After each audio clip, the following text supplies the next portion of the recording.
Chapter 169. Just as Yi Yu was about to open his acupuncture point, a few inaudible footsteps came from outside the dilapidated temple. He thought it was Lu Yunfei who came back and almost spat out a mouthful of blood. He didn't expect a familiar figure to walk in. Her green clothes fluttered in the wind, her figure was graceful, her face was delicate, and there was a faint fragrance on her body. It was Yi Jioga. "Yi Yu, are you okay?" Yi Jioga was shocked when she saw Yi Yu's clothes were messy, revealing half of his smooth chest, and even his belt was taken off. "She didn't come late and caused Yi Yu to sleep with Lu Yunfei, right?" "I'm fine."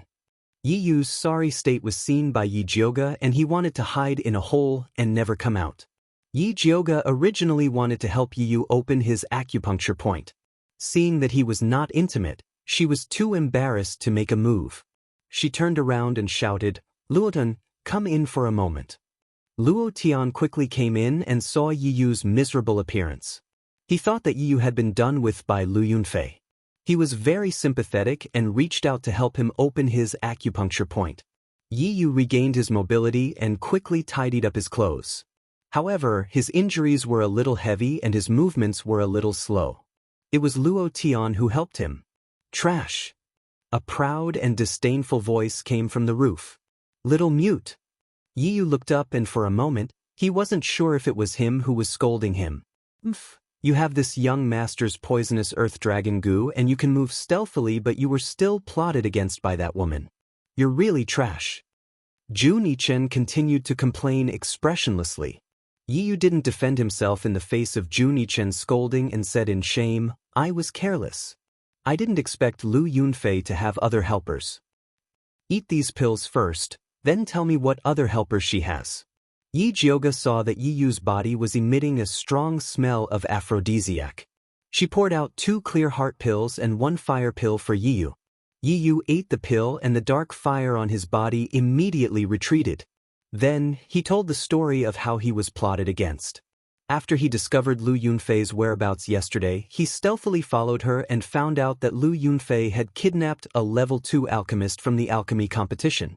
He wanted to save this tier 2 alchemist and let her accuse Lu Yunfei and Su Junqing so that he could clear Yi Jioga's name. He did not expect that the tier 2 alchemist was actually a fake, and had backstabbed him instead. When he was escaping, he was hit on the back by Lu Yunfei's palm, so he fled here. Who was that evil cultivator who pretended to be a level 2 alchemist? Yi Jioga asked with a frown. Previously, during the alchemy competition, she had carefully observed the few level 2 pill refiners and did not find any traces of heretic cultivators. It's a middle-aged woman with high cheekbones, a mean face, and fine wrinkles at the corners of her mouth. Her name is Guangxi. Yi Yu carefully described the woman's characteristics. "I recognize that woman." Yi Jioga had an impression of her. After the alchemy competition, that woman had stayed in the alchemy tower and hadn't appeared since. "I recognize it too," Luo Tian said. At that time, he was the one who tested the medicine on the stage, so he secretly noted down all the tier 2 pill refiners. That middle-aged woman was quite conspicuous, so it shouldn't be that easy to disguise. That evil cultivator is very powerful. The evil aura on her body was completely concealed, and there was no trace of her disguise at all, Yi Yu repeatedly emphasized. "Even you were fooled. It seems that evil cultivator is very good at disguising. If she wants to cause any damage, then it will be troublesome." Yi Jioga faintly felt uneasy. Yi Yu had always been good at disguising, and the evil cultivator who could fool him was definitely not simple. "Young miss, why don't we leave this place first? My Xiao Hong can't hold on much longer," Luo Tian said with a frown. That purple scorpion had a connection with Lu Yunfei, so he couldn't get rid of Xiao Hong no matter what. "You take Yi Yu and leave first, I will meet that Lu Yunfei," Yi Jioga said in a deep voice. She had been tracking down the bloodthirsty sect's evil cultivators for so long, but she had only interacted with Su Junqing. Other than the bewitching art, she didn't know what other tricks the bloodthirsty sect had. She could take this opportunity to meet Lu Yunfei and find out more about the bloodthirsty sect's background. "Young miss, Lu Yunfei has many tricks up her sleeves, but her schemes are not strong. You must be careful," Yi Yu said worriedly. "I am here, what are you afraid of?" Jun Yichen said arrogantly. 4-1, we can give it a try. Luo Tian nodded. Although he and his young master had not fully recovered their powers, it was not a problem to test out that woman's methods. No need, Luo Tian, you take Yu and leave. Little Mute will wait for me in the dark. It would be best if we can take her down, but we can't retreat at any time. Yi Jioge only wanted to test Lu Yunfei's tricks. There was no need to leave so many people. Yes. Luo Tian was very confident in Yi Jioge and the young master. Without saying anything else, he carried Yu, who could not move freely, and turned to leave. Little Mute, summon Xiaohong here, Yi Jioge ordered.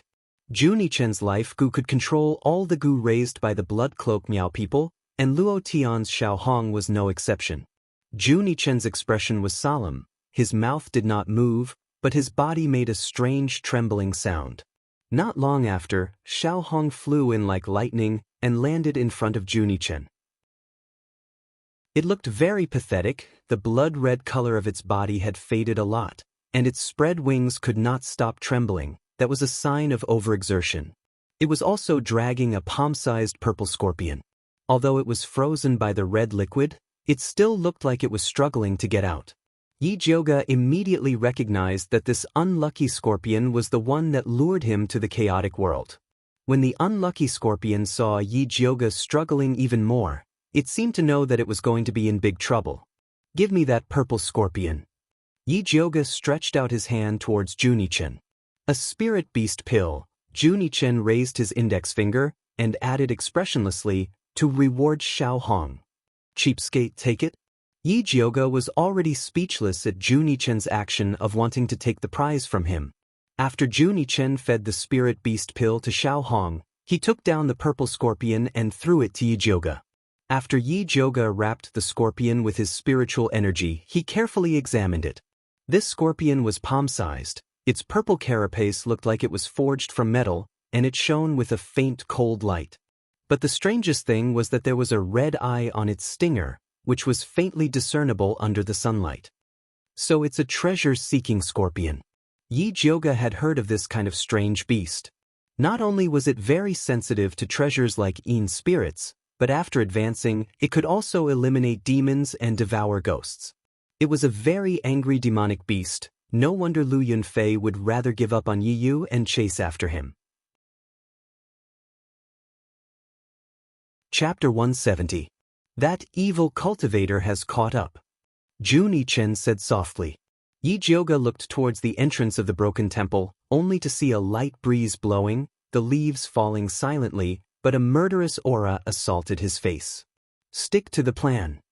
Yi Jioge stuffed the treasure-seeking scorpion into his cloth bag, then raised his hand and condensed a purple lightning. Jun Yichen's figure flashed and disappeared without a trace. Just as he disappeared, Lu Yunfei rushed back to the broken temple like lightning and was met with the purple lightning released by Yi Jioge. When she came back, she was already prepared to be ambushed. She raised her hand and released a blood mist to deflect Yi Jioge's lightning, then struck towards Yi Jioge's chest. Yi Jioge mobilized all the spiritual power in his body and raised his hand to meet her palm. The purple and red light fiercely collided, causing red and purple light to burst out. Lu Yunfei somersaulted and landed beside the broken temple door. Yi Jioge stood in place without moving. On the surface, Yi Jioge had the upper hand, but in fact, she was at a disadvantage. Lu Yunfei's palm wind was very insidious. If it wasn't for her lightning spiritual power having the ability to ward off evil, she would have really been hit. You are Yi Jioge? Lu Yunfei stood at the side of the door and sized up Yi Jioge with her big watery eyes. She exclaimed in admiration, "You do have some good looks. You are barely qualified to be my ancestor's blood slave." You are Lu Yunfei? Yi Jioge squinted his eyes and looked at Lu Yunfei with contempt, then said with disdain, "You look so vulgar, no wonder you have to use underhanded methods to force yourself on a man. Little girl, you better control your mouth, or else you won't even know how you die." Lu Yunfei's face darkened. Although she had heard countless insults, she still had to admit that Yi Jioge's mouth was a bit too vicious. Can't help it, this mouth of mine can't be controlled when I see an ugly woman. Yi Jioge pretended to be distressed. She was originally extremely beautiful, and after obtaining the white bone flame, she had an otherworldly aura. That appearance of using her beauty to commit murder could definitely drive a woman crazy. Although Lu Yunfei wanted to skin Yi Jiuge, she was after all, still someone who had seen the world. He suppressed the anger in his heart and asked the two most important questions: where are my Yi Yu and treasure-seeking scorpion? It's already mine. Yi Jiuge smiled proudly, his arrogance exploding. Courting death. An ominous glint flashed past Lu Yunfei's eyes. She had dominated the bloodthirsty sect for so many years, but she had never been humiliated like this. You're the one courting death. Yi Jiuge's right hand formed a 5-thunder chant, and the purple lightning struck towards Lu Yunfei again. Lu Yunfei took out a small and exquisite blood-colored bell from her storage bag and gently shook it. A strange sound was transmitted over. When Yi Jiuge heard this voice, the blood in his body surged crazily, as though he wanted to break through the shackles and rush towards Lu Yunfei. Yi Jiuge was shocked. She quickly took out a clear heart pill and swallowed it. The cold feeling made her shiver. To be able to withstand my blood bell sound, you are indeed not simple. Lu Yunfei raised her hand and shook the blood-colored bell twice. This time, the bell sound was even clearer, like a heavy hammer falling on Yi Jiuge's head. The blood in her body surged even more violently, like a herd of wild horses that had lost control, about to rush out of her pores. Yi Jiuge did not try to suppress the surging blood. Instead, he followed this feeling and shot out a thumb-thick bolt of purple lightning. Lu Yunfei did not expect that Yi Jiuge would still have a chance to fight back under the control of her blood bell sound. She stopped underestimating him, raised her hand, and shot out a bloody light. After breaking through Yi Jiuge's lightning, the blood-colored bell in her hand shook even more violently. Yi Jiuge covered his ears and retreated 3 feet. He was about to pull out the Thunder Snake illusionary whip from his waist. However, Lu Yunfei suddenly opened her mouth and spat out a ball of thick bloody light. It turned into a blood-colored arrow, and with a rotten stench, it shot towards Yi Jiuge's chest. Yi Jiuge was not far from her. Caught off guard, he could only take this attack head-on. At this crucial moment, Lil Red, who was lying on Junichen's body, rushed out. The red light on its body exploded, and it turned into a fist-sized shadow. It opened its mouth and swallowed the blood-colored arrow. Retreat! Yi Jiuge took the opportunity to retreat, broke through the window, and left the ruined temple. When Lu Yunfei heard the order to retreat, she thought that there was still an ambush in the ruined temple, so she stopped and searched carefully. When she rushed out of the ruined temple, she had already lost sight of Yi Jiuge. Damned bitch, wait until I send you back to bloodthirsty sect. I will definitely let the ancestor refine you into a blood slave to feed the Spider King. Lu Yunfei gritted her teeth and cursed. After Yi Jiuge left the ruined temple, he quickly arrived at the place where he had agreed to meet Junichen. Junichen was already waiting there. Is Lil Red all right? Yi Jiuge asked. If Lil Red had not rushed out to help her take the hit, she would have suffered a huge loss. I'm fine. Junichen opened his palm. He saw that Lil Red's abdomen was as big as a ball, and its body was so red that it was about to drip blood. It was curled up and motionless. It has a baby? Yi Jiuge asked hesitantly. He felt that Lil Red could give birth to a bunch of little goo at any time. Squeak, squeak.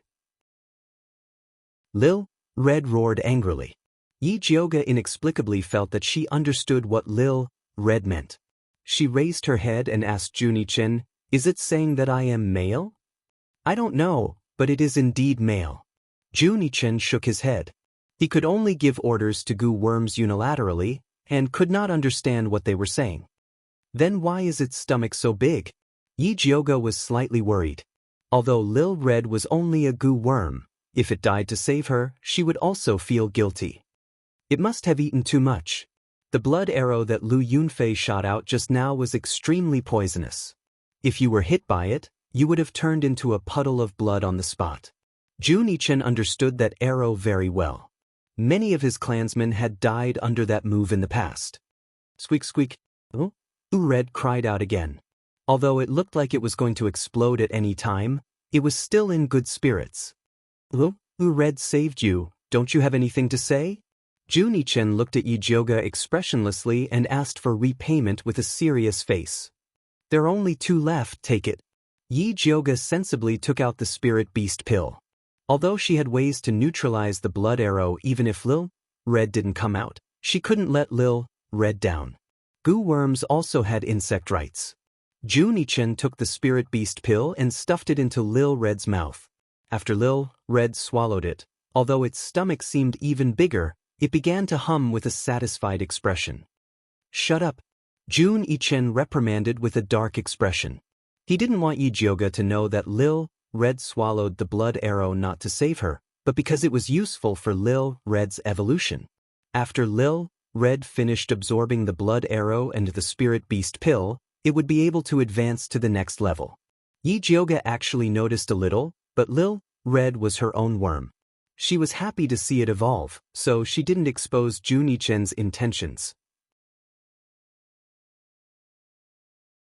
Chapter 171. Luo Tian is summoning us. Let's go back. Jun Yichen put Little Red back into his sleeve and ran towards the forest. Yi Jioga followed him and asked, Do you recognize the blood-colored bell that Lu Yunfei took out? The ringing from the blood-colored bell was too terrifying. If it weren't for the clear heart pill, she wouldn't have been able to resist it. If it were an ordinary person, they would have died. Jun Yichen thought for a moment, then said, It's an artifact that Ancestor Bloodthirsty used his own blood essence to refine for his direct disciple. It's similar to the blood beads in that it can borrow his power. Although he learned a lot of information from the bloodthirsty ancestor with the help of the patriarch's blood, this information was usually buried in the depths of his mind and could only be triggered when he saw the real thing. Blood beads, blood bells, blood swords, bewitching art, disguise art. Yi Jioga secretly memorized these methods of the bloodthirsty sect. She planned to record them in a booklet and distribute it to Wan Xiang and the others so that they wouldn't have to take many detours when facing the bloodthirsty sect in the future. The 2 of them followed the clues left by Luo Tian and finally arrived at a hidden valley before sunset. Turning into the valley, they found a bonfire on the leeward side of the mountain wall, and the faint aroma of barbecued meat wafted in the air. They're quite carefree. Yi Jioga's tone was a little sour. Anyone who fought to the death with the enemy in a broken temple and came back to find their comrades barbecuing and drinking would not be happy. Jun Yichen rarely expressed his approval. At this time, Yi Yu, who was squatting next to the bonfire and roasting a rabbit, noticed that Yi Jioga and the others had returned. Just as he was about to get up to greet him, a figure quickly strode towards Yi Jioga. As she ran, she said in an exaggerated tone, My young miss, you finally appeared. Alchemy City and Shangjing are in chaos because of you. No one else could have such exaggerated acting skills other than Bai Songling. Really? Yi Jioga raised his eyebrows and replied to Bai Songling, When did I become so important? Why didn't she know? Bai Songling smiled bitterly and said, Think about it. Master Yun's granddaughter, the eldest legitimate daughter of the Yi family, and the former fiancée of the crown prince, turned out to be the leader of evil cultivators. Not only did she murder countless spiritualists who came to participate in the alchemy competition, but she also cruelly killed people from the Gong family. After being arrested, she killed people and escaped from prison. Gong Honglei has already sent a message back to the Spiritualist Alliance to list you as the most wanted criminal. Yi Yuxuan also posted on the Xianxia board, saying that he wants to cut off his father-daughter relationship with you. The Crown Prince even offered a bounty of 10,000 gold coins for your whereabouts. Su Yufeng and her mother went around saying bad things about you. Those passers-by who don't know what's going on will scold you like you're the greatest sinner in history. Bai Songling was not exaggerating at all. In fact, the current situation was even more serious than what he had said. Alchemists were originally a respected existence. No matter who made a move on them, it would be a huge taboo. After Yi Jioga escaped from prison, the Crown Prince added fuel to the fire and falsely accused her reputation. If Yi Yuxuan could bear the pressure to support Yi Jioga, then the public opinion would not have gone out of control. Unfortunately, not only did Yi Yuxuan not help Yi Jioga, he even posted on the Xianxia board, saying that he wanted to cut off his father-daughter relationship with Yi Jioga, and that her life and death would no longer have anything to do with him. In addition, Yi Shanshan and her mother had secretly and openly poured dirty water on Yi Jioga's head, making people believe that Yi Jioga was the head of a heretic cultivator. Yushin. Yi Jioga gritted her teeth, wishing that she could bite those 3 words into pieces and spit them into the mud. Although she knew that this scumbag of a father was a bit heartless, she did not expect him to be so heartless, indiscriminately framing her and breaking her bottom line every time. Forget it, I don't want this kind of father. Bai Songling comforted. Yi Jioga let out a breath and asked, "What about the servants in my courtyard?" She was only worried about Mother Qing, Pearl and the others. Even if Yi Yuxuan did not make a move on them, Su Yufeng would not let them go. Don't worry, after His Highness Dong Ling Wang heard the news, he immediately sent people to hide all the servants in your courtyard. Bai Songling admired the servants of the Purple Forest Park. Dong Fang Ke had just sent someone to pass the news to Mother Qing, and Mother Qing immediately arranged for all the servants to leave in an orderly manner. When Su Yufeng rushed over, even the old maid guarding the door of the Purple Forest Park had disappeared. That's good. Yi Jioga finally heaved a sigh of relief. Oh right, Fourth Miss Yi is determined not to believe that you are a heretic cultivator and is still unwilling to return to Alchemy City, but her mother, Fifth Aunt, Bai Songling couldn't help but sigh and said, "We originally wanted to bring Fifth Aunt out, but she insisted on staying in the Yi Mansion to wait for Fourth Miss Yi to return. Not long after, I heard that she died of an acute illness. The news that Su Yufeng spread was that you were dissatisfied with Yi Yuxuan and wanted to poison them, but accidentally killed Fifth Aunt." Fifth Aunt is dead? This news was a bit unexpected for Yi Jioga, but it was also reasonable. Yes, our people have already investigated and confirmed that it was Su Yufeng who poisoned her. Yi Yuxuan should also be aware of this, but he tacitly agreed that Su Yufeng pushed the blame to you. Bai Songling had been in the Ministry of Justice for a long time and believed that he had seen many tragedies, but a man as scum as Yi Yuxuan was rare. I didn't think that she would still be unable to escape this calamity. Yi Jioga sighed. She had already done her best to protect Fifth Aunt, but in the end, she still couldn't protect her to the end. She only pitied Yi Rui. Young miss, the rumors about you in Alchemy City and Shangjing are very unfavorable. If you don't think of a way to eliminate them, I'm afraid it will only get worse.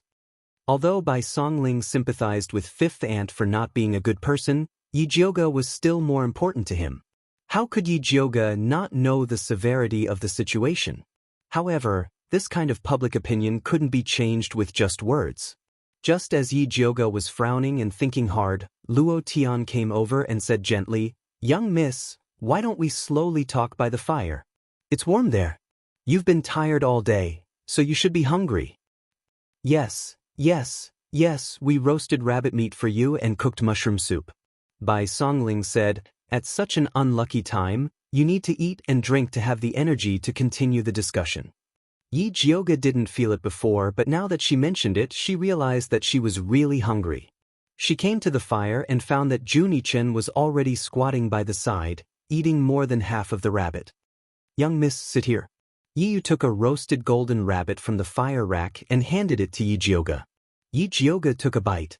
The taste was really good.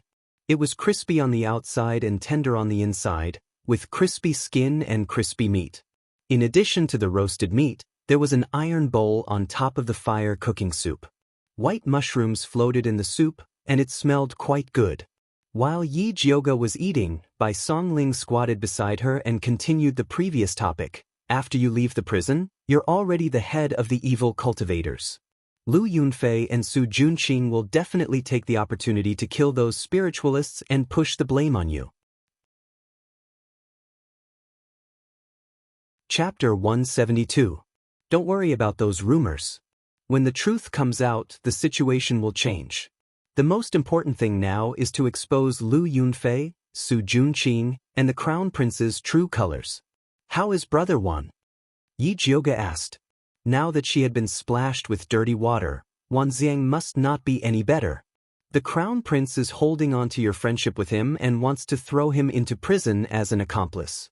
Fortunately, Master Dongfang is wise and didn't listen to the crown prince's nonsense. However, Wan Xiang's military power has been taken back. Before the truth comes out, he has to avoid arousing suspicion. The crown prince's men are watching him every day so he can't find you. Fortunately, I've been running around outside and never entered Alchemy City. That's how I managed to avoid the crown prince's attack. Bai Songling explained the situation in Alchemy City. Alchemy City was divided into 3 factions. The crown prince and Gong Honglei's faction believed Yi Jiuge was the murderer. Wan Xiang and Yi Rui didn't believe Yi Jiuge was a heretic. Dongfang Yao and Li Zijuan remained neutral. You're missing one faction. Yi Jiuge added, Su Junqing and Lu Yunfei are also one faction, and the most important one. You're right. Bai Songling nodded and looked at Yi Yu. You brat, you've been following Lu Yunfei for so long and you still haven't found anything. Don't blame Yi Yu. I just exchanged a few moves with Lu Yunfei. Her methods are indeed powerful. Yi Jiuge drank a mouthful of soup and told them about his fight with Lu Yunfei. When mentioning the blood bell sound, she emphasized, if you see her take out a blood bell, it's best to knock it off immediately. If you can't, then leave immediately. Because her bell sound has a limited range, the closer you are, the greater the effect. She had personally tested this against Lu Yunfei when she was fighting against him. Yi Yu and Bai Songling quickly noted this down. Next, you must keep an eye on the remaining 2 rank 2 pill masters. If I'm not wrong, Lu Yunfei will make a move against them. Yi Jiuge had this guess when he heard Yi Yu say that the demonic cultivator disguised as a middle-aged woman, Guangxi. Just keeping an eye on them is not enough. It would be best if we can make contact with them and have them cooperate with us to capture the heretical cultivator, Luo Tian said solemnly. Brother, you're right. Wan Xiang's men have been keeping an eye on the crown prince, but they still made a mistake. It's better to ask them to be more vigilant and report to us as soon as they find any abnormalities. Bai Songling agreed. During this period of time, he had been tracking down the spiritualists who were killed along the way. He realized that they were killed because they were not vigilant enough. They had either fallen for Lu Yunfei's honey trap, or they had been deceived by someone they knew. All of them had died unjustly. Zhu Nichen, who had been silent all this while, suddenly said, Don't forget the ultimate goal of the evil cultivators. You're saying that they're looking for someone with a similar cultivation base as Forefather Bloodthirsty? Yi Jiuge didn't think it was possible. According to the information provided by Zhu Nichen and the others, Forefather Bloodthirsty was about to break through High Spirit Master and enter Great Spirit Master. Dongfang Yao was the only one in Alchemy City who fulfilled this condition. That old man looked withered, but after staying in Alchemy City for so many years, he wasn't a simple character. He wouldn't be tricked so easily. It's never wrong to be careful. Luo Tian's expression was gloomy. Back in the day, the Blood Cloak tribe was even more powerful, but they were still annihilated by Forefather Bloodthirsty. I'll write a letter to Li Zijuan later and have him give it to Grandmaster Dongfeng. Yi Jiuge felt that Luo Tian was right. It was always better to be careful. Bai Songling sneaked up to Zhu Nichen and said, Little mute, I heard you have quite a few parasites on you. Sell one to me. Ever since he heard from Yi Yu that these parasites could fight against Bloodthirsty's poison, he couldn't wait to get his hands on one. Zhu Nichen expressionlessly stared at Bai Songling with a strong sense of resistance. He hated this talkative fellow. Give him one. Yi Jiuge said. She had already decided on all of Zhu Nichen's parasites, so she had the most say in this matter. Essence blood. Zhu Nichen unwillingly raised his sleeve to reveal the parasites on his arm. Bai Songling happily squeezed his finger open and handed over a drop of essence blood. Soon, a black dot flew over. After absorbing Bai Songling's essence blood, it quietly lay on his palm like a chicken. It will hatch tomorrow. Zhu Nichen put down his sleeve. So long? Bai Songling frowned and then asked, What will the parasites look like? Will they be as powerful as Yi Yu's? I don't know. This new batch of parasites will evolve according to their master's characteristics. Zhu Nichen was a little impatient. I'm so awesome, the parasites I raise won't be too bad. Bai Songling was full of confidence. She then moved to Yi Jiuge's side and said, When the time comes, give me a few bottles of spirit beast pills to raise parasites. 500 taels of silver per bottle? Thank you. Yi Jioga said bluntly. The elixirs she gave before were all one-time use. Now that they wanted to use spirit beast pills to raise parasites, she couldn't afford it. TSK, 500 taels. Alright, I'll take one first. Although Bai Songling's heart ached, in order to raise a good parasite to save his life, he had to buy it no matter how expensive it was. I don't have any elixirs with me now. Let's talk about it later. Yi Jioga secretly decided to go back and refine spirit beast pills in batches. Alright. Bai Songling nodded. Oh right, you, how's your parasite? Yi Jioga turned his head and asked Yi. My black overlord isn't doing too well.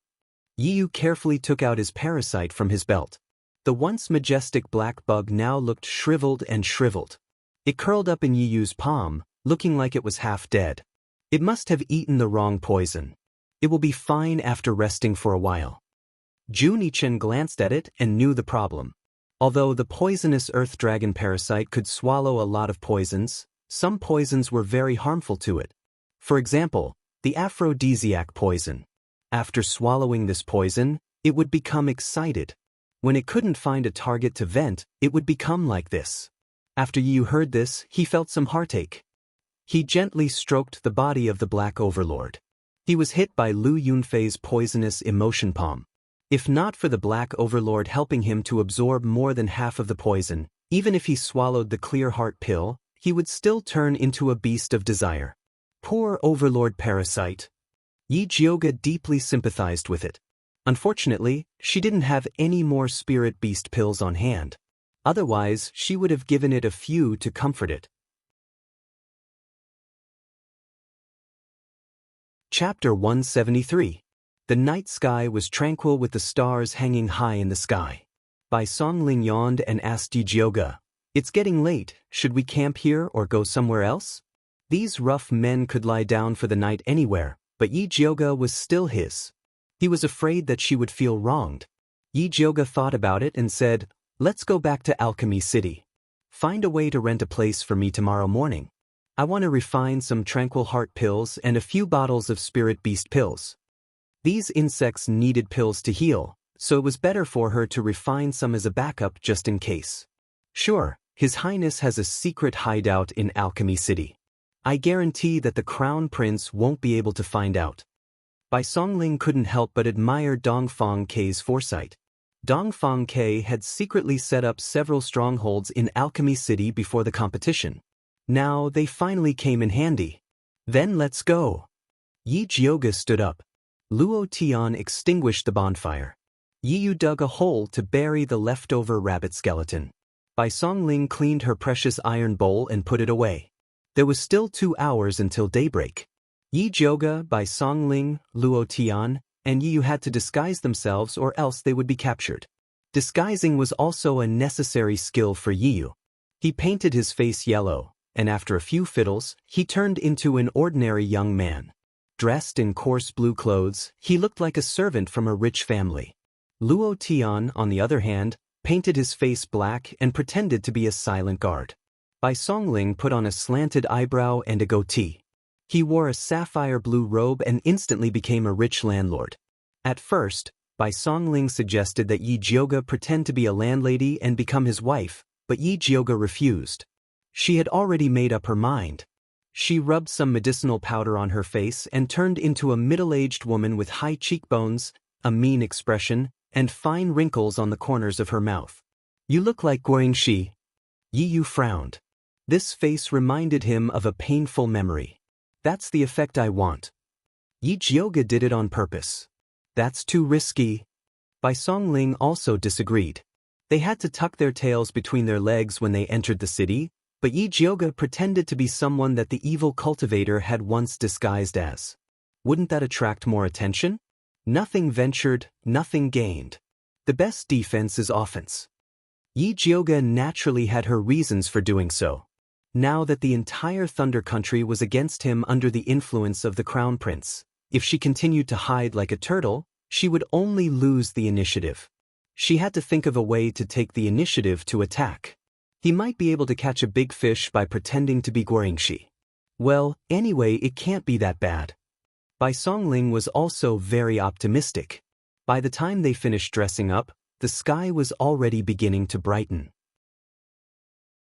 After the city guards opened the gate, they didn't interrogate Yi Jioga's group and directly let them into the city.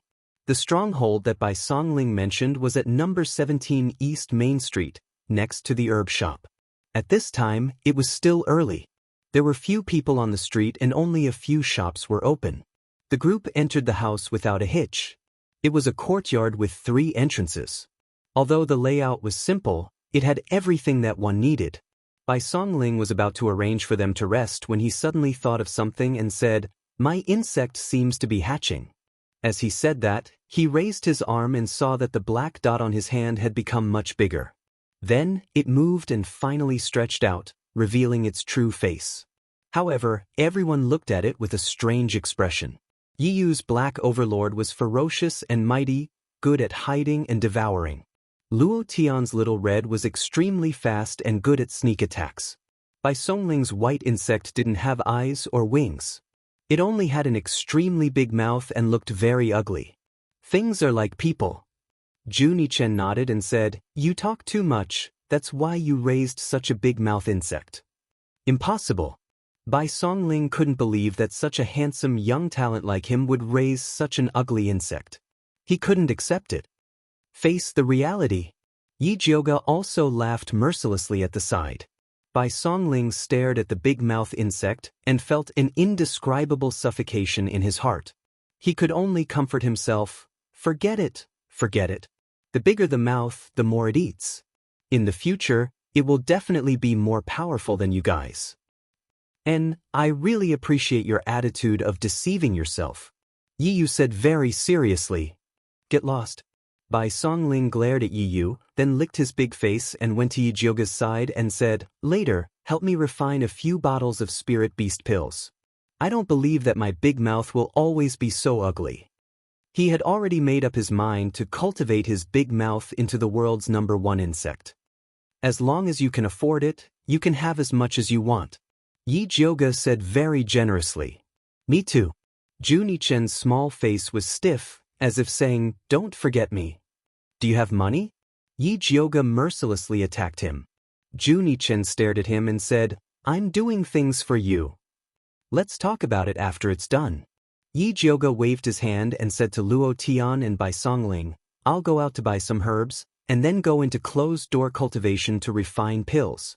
Don't stay here, hurry up and investigate the whereabouts of the remaining 2 rank 2 alchemists. It would be best if you can find out the whereabouts of Guangxi. If she's fine, it would be best. Yi Yu, your injury has not healed yet. Stay by my side and take care of me." Luo Tian and Bai Songling received their task and left together. Zhu Nichen also followed Luo Tian and left. Yi Jioga counted the money and left the house with Yi Yu, ready to buy some herbs. The originally bustling herb shop looked a little deserted today, and the shop assistants all looked listless. Yi Jioga picked the biggest herb shop and walked in. The moment the shop assistant saw her, he quickly greeted her enthusiastically. "Guest, what do you want?" "I want to buy some herbs." After Yi Jioga handed over the purchase list, she asked casually, "I see that there are very few people on the street. Is the herb business not good during this time?" "Hey, don't say it. It's all because of the evil cultivator. That evil cultivator killed many people who came to do business here. Who dares to come here now?" The shop assistant said while picking up the herbs. It said that the evil cultivator leader was killed by Master Yun's granddaughter, Yi Jioga. I don't know if it's true or not. Of course it's true. I heard that even her father announced that he was no longer her father's daughter. Another shop assistant said. Yi Jioga didn't care about these rumors, but Yi Yu's face turned cold and said, "Don't talk nonsense without evidence." The shopkeeper standing behind the counter immediately scolded the 2 shop assistants. "Have you finished picking up the herbs? Talk too much. I invited you here to work, not to gossip." The 2 shop assistants did not dare to say anything more. They quickly picked up the herbs and enthusiastically sent Yi Jioga away. Yi Jioga had just left the pharmacy with the medicine bag when Yi Yu whispered behind her, "Someone is following us." Chapter 174. Who's following us? What's their cultivation level? Yi Jioga lowered his voice and asked. Should be an advanced spiritualist. They're very cautious. Yi Yu answered. If it wasn't for his natural sensitivity towards tracking, he probably wouldn't have noticed. Let's find a chance to take him down. Yi Jioga said as she looked around. They were currently on the busiest street in the herb store. Although the evil cultivator's killing caused business to drop, there were still more people than other streets. In particular, there was a free market in front of them that sold spiritual herbs picked by the city's residents. There were quite a lot of good stuff. Many low-rank alchemists were there with their followers. It was very lively with people coming and going. Yi Jioga had an idea, so she turned around and walked towards the market. After turning left and right, she walked into a small alley. During this process, Yi Yu and Yi Jioga were already separated from each other by the crowd. Yi Jioga kept walking along the dirty alley. The further she went, the more secluded it became. At this time, she could feel someone following her. The aura was very well hidden. If she didn't look carefully, she wouldn't have noticed. When she reached a dead end filled with junk, she turned around and asked, "Friend, why don't you come out and have a good talk?" The person didn't make a sound. The alley was dead silent. Since you don't want to come out, don't blame me for being rude. Yi Jioga raised her finger and a purple lightning shot towards the pile of wood in the corner of the alley. A black figure sprang out from the pile of wood and ran out of the alley. Yi Yu was already prepared. He came out from the shadow and raised his hand to shoot 2 gray spiritual lights to force the black figure back. The black figure landed in front of Yi Jioga and revealed his face. It was a young man with a very unique appearance. "It's you?" Yi Jioga looked at the person's braided hair and black and red robe. He remembered that the person was a rank 2 alchemist. He was a prince from a remote country in the west. He seemed to be called Yangsen. "You recognize me?" Yangsen's light brown eyes sized up the disguised Yi Jioga. "There are only a few rank 2 alchemists in the city. It's not strange that I recognize you. But why are you following me?" Yi Jioga asked with a stern face. "Because you look like a friend of mine, Guangxi.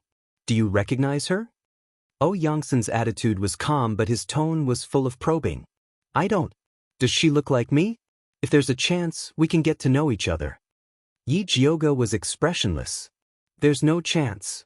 Yangsen shook his head and said word by word, "She's dead. She was killed by an evil cultivator." Yi Jioga couldn't help but raise his eyebrows in surprise. Guangxi was really dead. However, a second-rank alchemist was killed by a heretical cultivator in Alchemy City. This matter shouldn't be kept a secret, so how did Yangsen find out? Yangsen seemed to have noticed the doubt in Yi Jioga's heart. He explained in a low voice, "Guangxi is my senior sister. We came to Alchemy City together to participate in the competition. Senior sister Gua was killed by an evil cultivator 3 days ago. Before she died, she used a secret method to pass the news to me. I've been looking for her body, but I haven't found it yet." After Yangsen finished speaking, he sized up Yi Jioga with a scrutinizing gaze. "I didn't kill your senior sister." Yi Jioga calmly said, "There is a person among the evil cultivators who is very good at disguising. He disguised himself as Guangxi and severely injured one of my subordinates. I disguised myself as Guangxi to lure that evil cultivator out." Yi Jioga did not say much about Yi Yu. This Yangsen's appearance was too much of a coincidence. It was still unclear whether he was a friend or foe. Yangsen seemed to believe Yi Jioga's words. After a moment of silence, he asked again, "Since you're investigating the evil cultivator, do you know the whereabouts of Yi Jioga? Do you also think that Yi Jioga is the leader of evil cultivators?" Yi Jioga asked. Yangsen was silent for a moment before saying, "If she's the head of the evil cultivators, she won't be able to escape Grandmaster Dongfang's eyes." Yangsen was also very sensitive to the aura of evil cultivators. "That's right, Yi Jioga is only a scapegoat. The real evil cultivators are from the bloodthirsty sect. They are still running rampant in Alchemy City. If we don't catch them soon, more spirit cultivators will be harmed in the future. To be honest, you were too rash this time. If I was the evil cultivator disguised as Guangxi, you would already be dead. Yi Jiuge disagreed with Yangsen. I have my own way of identifying evil cultivators. In fact, I've already seen the evil cultivator who disguised himself as senior sister. Yangsen's words were shocking. If he was sure that Yi Jiuge wasn't a heretical cultivator, he wouldn't have dared to follow him. Yi Jiuge's eyes lit up and immediately asked, "Where is that evil cultivator?"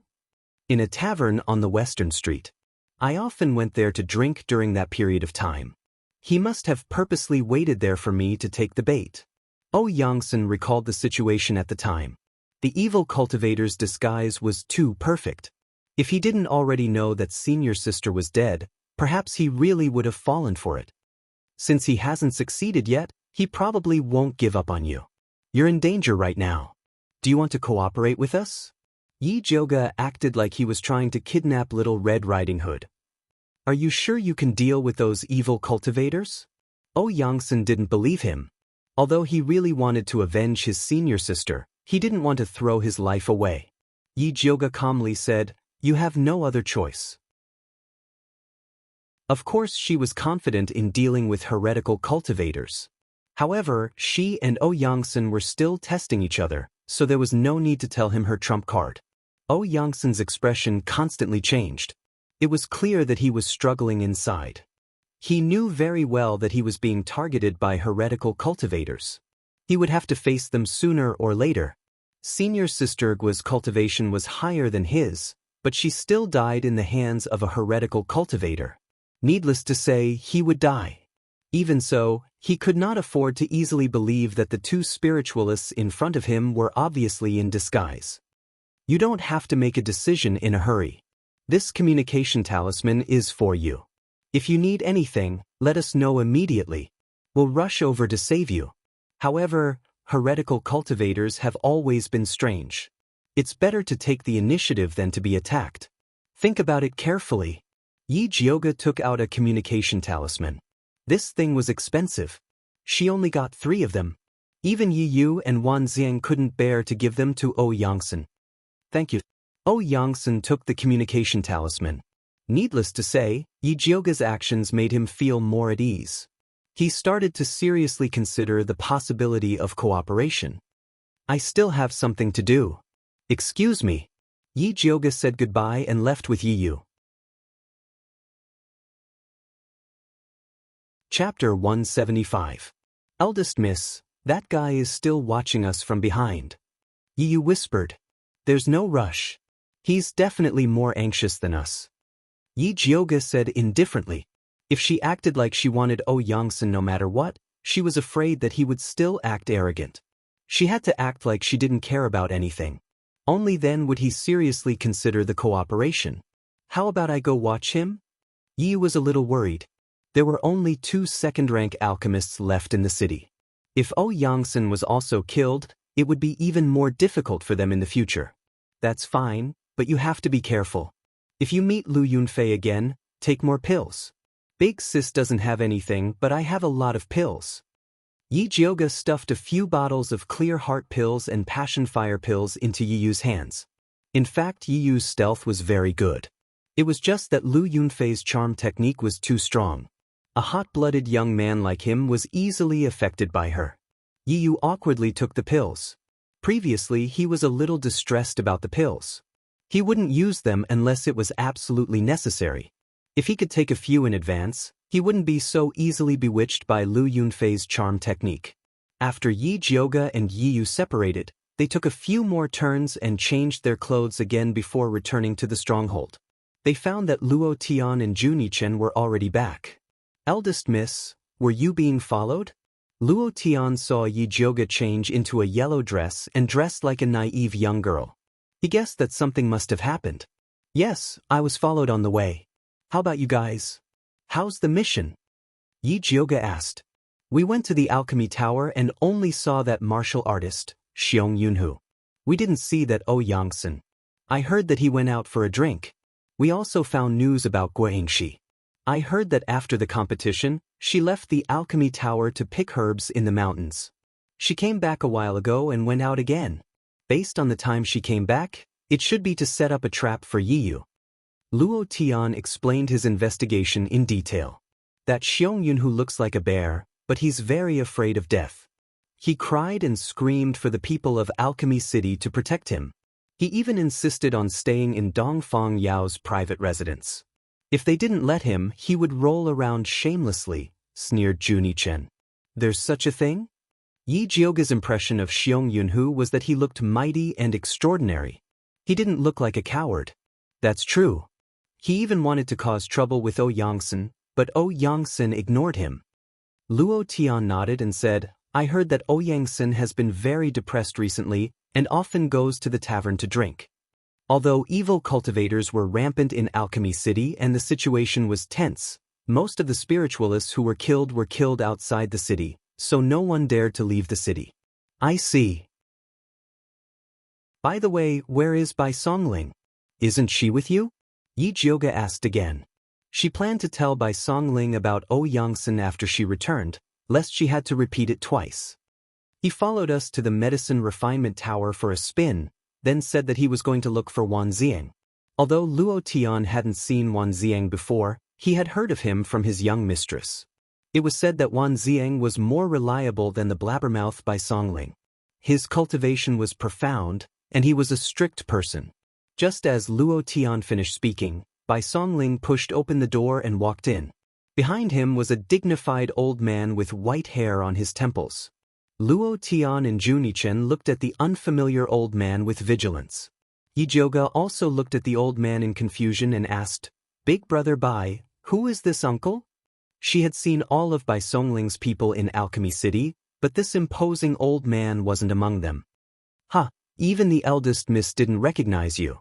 Wan Ziang, your disguise technique has improved. Bai Songling laughed and patted the old man's shoulder.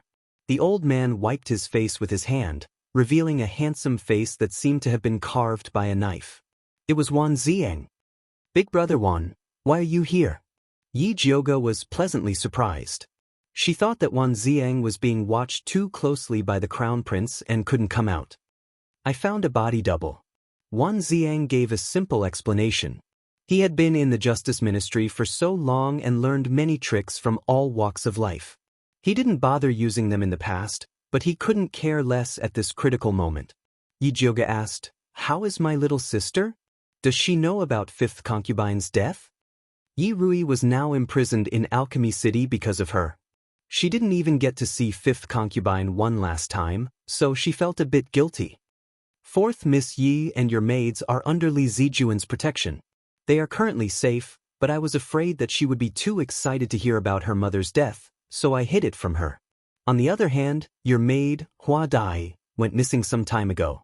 Li Zijuan's group found her corpse outside the city. Just like Gong Hongyu, she was skinned and had her blood sucked out. I saw her corpse and it didn't look like she had just died. It was more like she had been dead for a while. Wan Ziang spoke in a grave tone.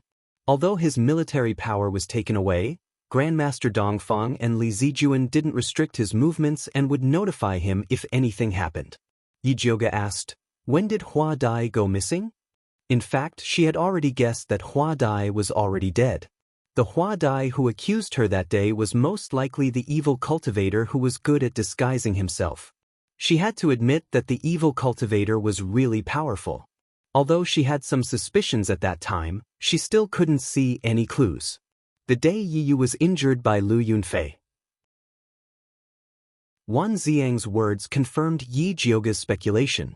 She told him about seeing Yangsen in the medicine shop and finally said, According to the current situation, the evil cultivator should have pretended to be Hua Dai to accuse me, then pretended to be Gui Yingxi to lure Yi Yu into the trap, and now he wants to harm Yangsen.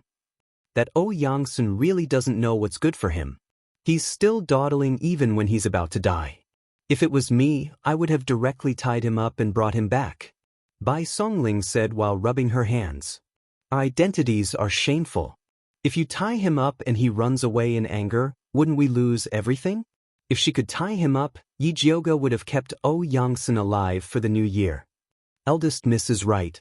With the current situation, Yangsen will cooperate with us sooner or later. What we need to do now is to plan how to use him to catch those evil cultivators. Wan Ziang said in a deep voice. That evil cultivator in disguise is not difficult to catch. I'm just afraid that Lu Yunfei will follow us. I'm afraid that we won't be able to stop them from joining forces. Bai Songling sighed. If they were in Shangjing, he would have directly asked Dongfang Ke for a few dozen martial artists to kill those evil cultivators. However, they were now the scapegoat and had to sneak in and out. If they mobilized a large number of people, before Lu Yunfei could make a move, the Crown Prince could lead a team to destroy them. Chapter 176. This is indeed a problem. It would be best if we could separate them and defeat them. Wan Ziang had already heard about Lu Yunfei's methods from Bai Songling. He was also very afraid of Blood Bell and Blood Sharp Sword. I have a way to lure Lu Yunfei away. Yi Jioga said. What way? Bai Songling turned his head to look at her and said, We only have a few people. If we need a lot of people to lure Lu Yunfei away, we won't be able to catch that evil cultivator. Don't worry, we don't need our people to lure her away. Yi Jioga took out a tightly bound purple scorpion from the bag he carried with him. It was also wrapped in thick yellow mud into a ball. Wan Ziang carefully looked at the scorpion and asked, This is the scorpion that lured you to the pile of rocks? Yi Jioga nodded. Damn, then what are we waiting for? Quickly blow this guy up. Bai Songling screamed. If it wasn't for this stupid thing, Yi Jioga wouldn't have been hit by the black pot. The huge purple scorpion heard Bai Songling's words and squeaked in fear. I didn't expect this big scorpion to have some intelligence. Bai Songling looked at the big scorpion in surprise. Ever since he raised the big mouth goo, he became more interested in spirit beasts and demonic beasts. Idiot, you can't even recognize the mutated beast treasure-seeking scorpion. Jun Yichen said expressionlessly. What?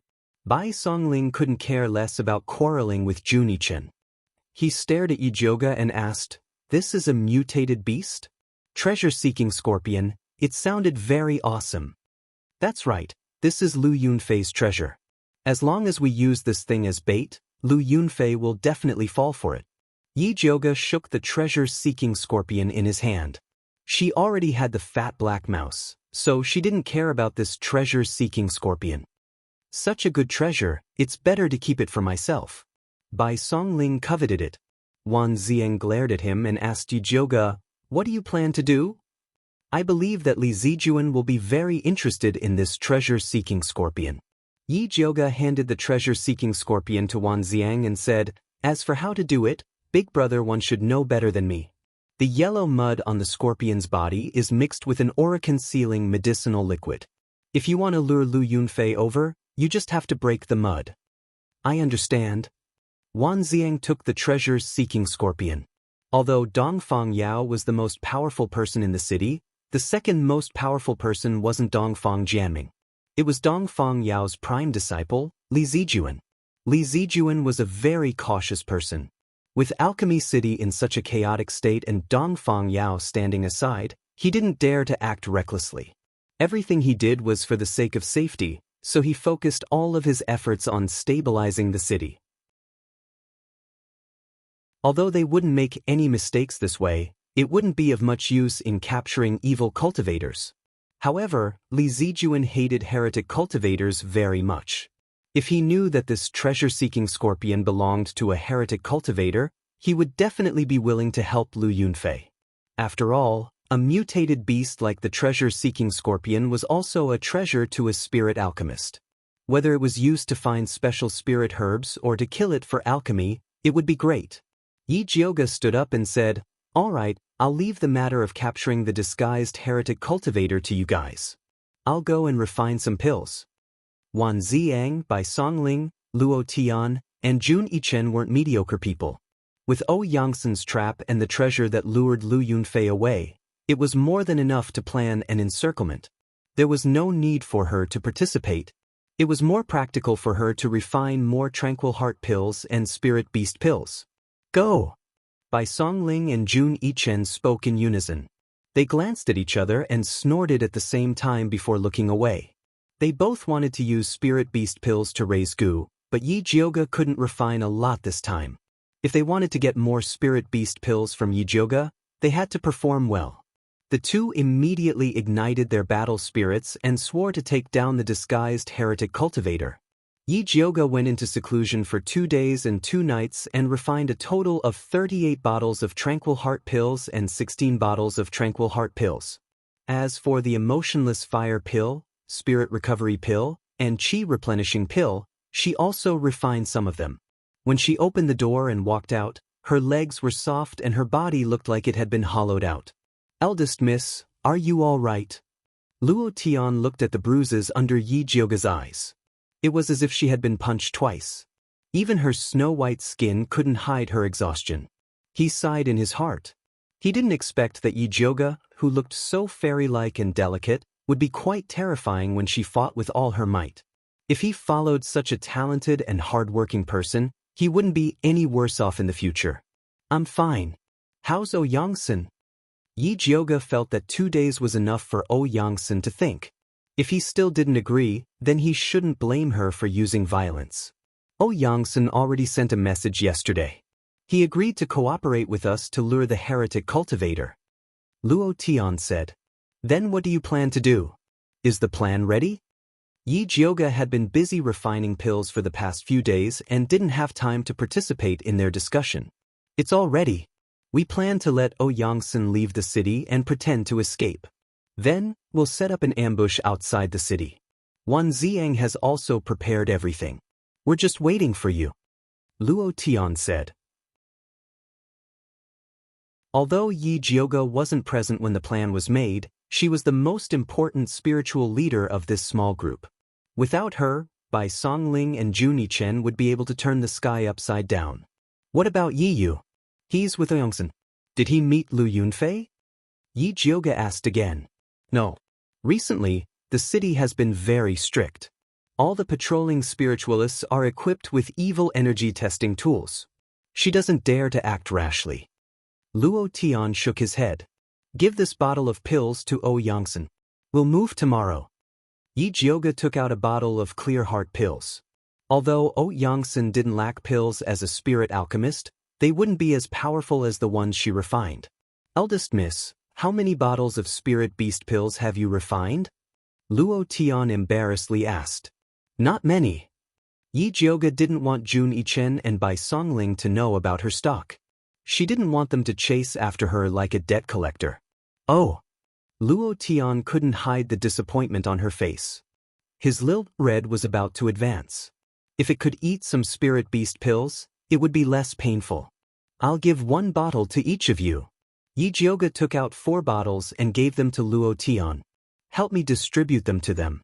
Don't forget to record it down. 1 bottle costs 100 silver coins." Yi Jioga wasn't a nouveau riche. During this time, she had spent a lot of money on alchemy.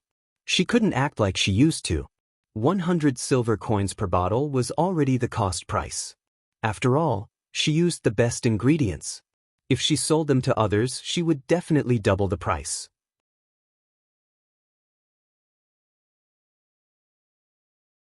Chapter 177. I'll definitely deliver the pills to them. "Young miss, you've worked hard. Have a good rest," Luo Tian said excitedly. "I'm going to sleep. Don't disturb me unless the sky falls down."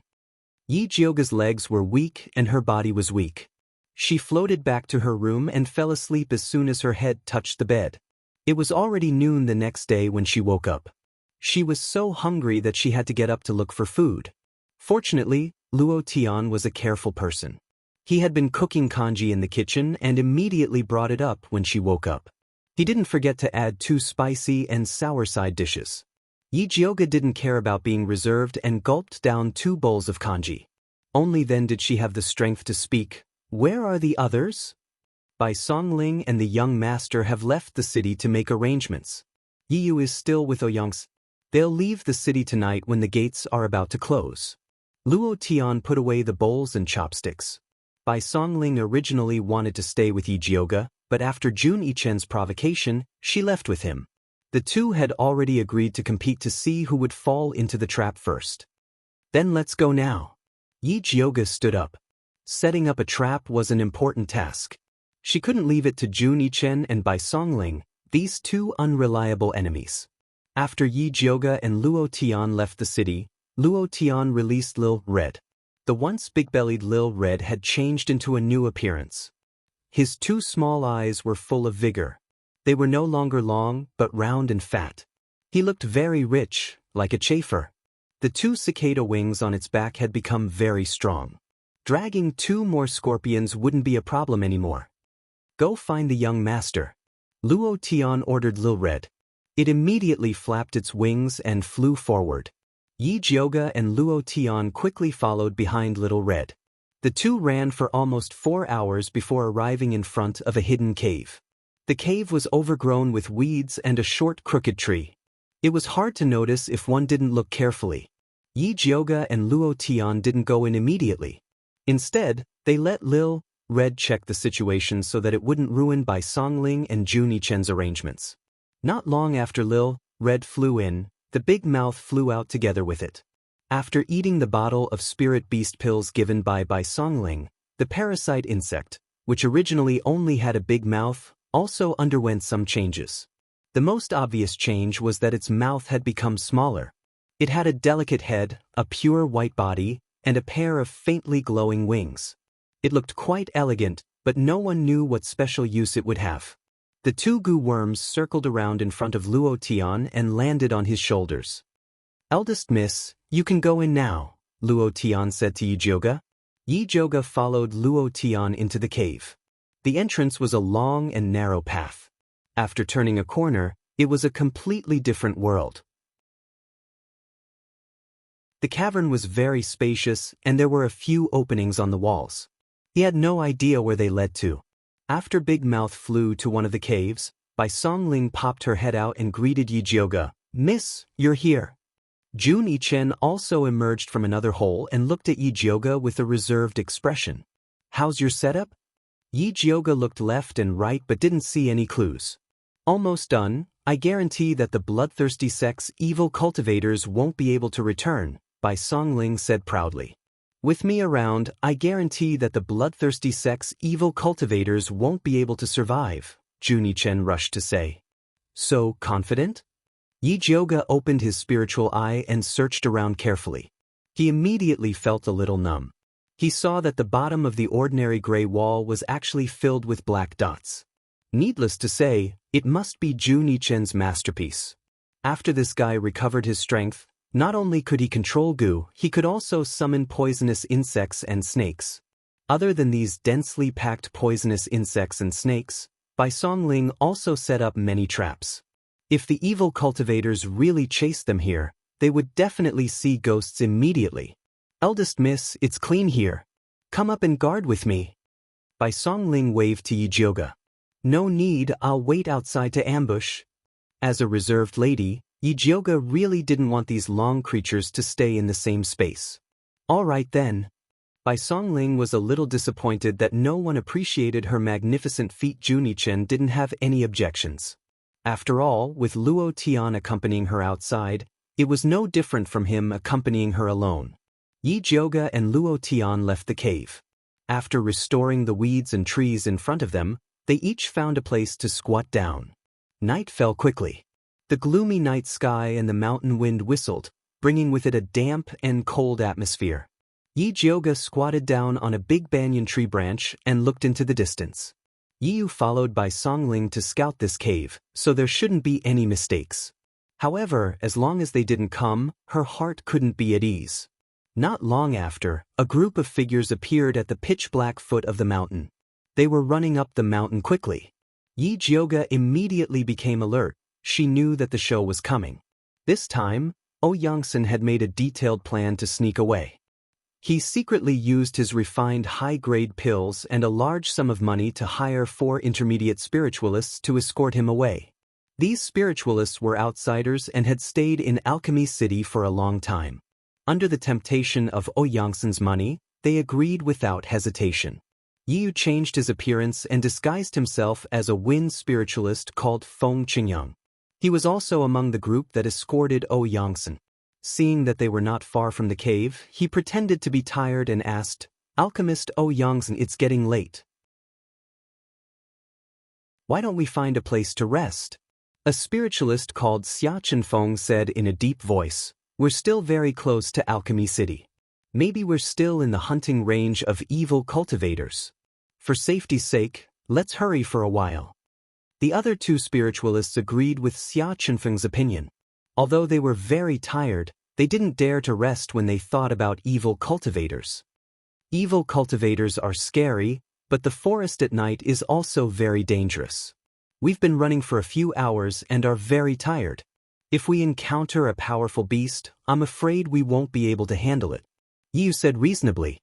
After hearing his words, the spiritualists were a little shaken and looked at their employer, Ouyang's. Ouyangsen pretended to hesitate for a moment before he said to Yu, "Feng Qingyang, you're a wind spiritualist, so you're the fastest. Why don't you scout ahead and see if there's a suitable place to rest?" Yu nodded and ran up the mountain like the wind. Once he was out of the sight of Ouyangsen and the other spiritualists, he quickly ran to the vicinity of the cave. "Yu, over here." Yi Jioga waved at Yu from under the banyan tree.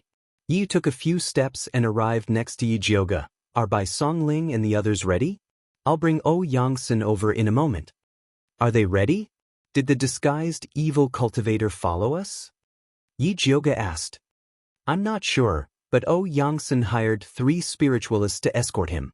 I suspect that one of them is a disguised evil cultivator," Yu said in a deep voice.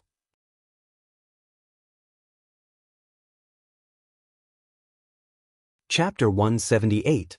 Who are the spiritualists that Ouyangsen invited? Do you have a target in mind?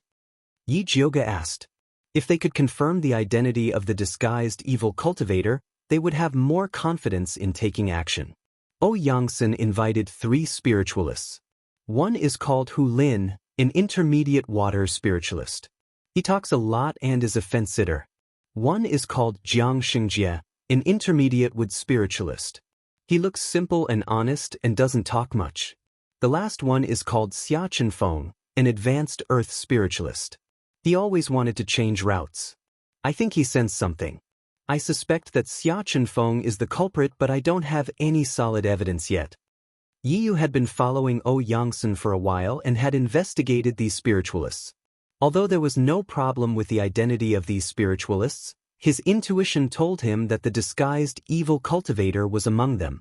"We'll know after we capture them," Yi Jioga said. As long as she had time to observe carefully, she was confident that she could find the culprit. "Okay, I'll lure them over now." Yu jumped down the tree and quickly returned to Ouyangsen's side. "How is it? Did you find the place?" Ouyangsen pretended to be tired. In fact, he was very tired. Spirit alchemists were very respected in Kanglan continent. Both the righteous and evil paths would treat them with respect. He was usually obsessed with alchemy and rarely went out. During this period of time, he was scared and scared. After rushing for such a long time, he was exhausted.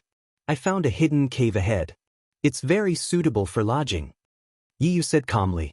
Ouyangsen didn't wait for the other spiritualists to speak and directly said, "Then let's go take a look." Yu brought Ouyangsen and the others to the cave. Just as they were about to enter, Xia Chenfeng stopped and doubtfully said, "Brother Feng, have you checked this cave?" "I just went in and took a look. I didn't find anything unusual." Yu shook his head and said, "Even if there is a demonic beast inside, can't we 5 spiritualists take it down?" Brother Feng is right.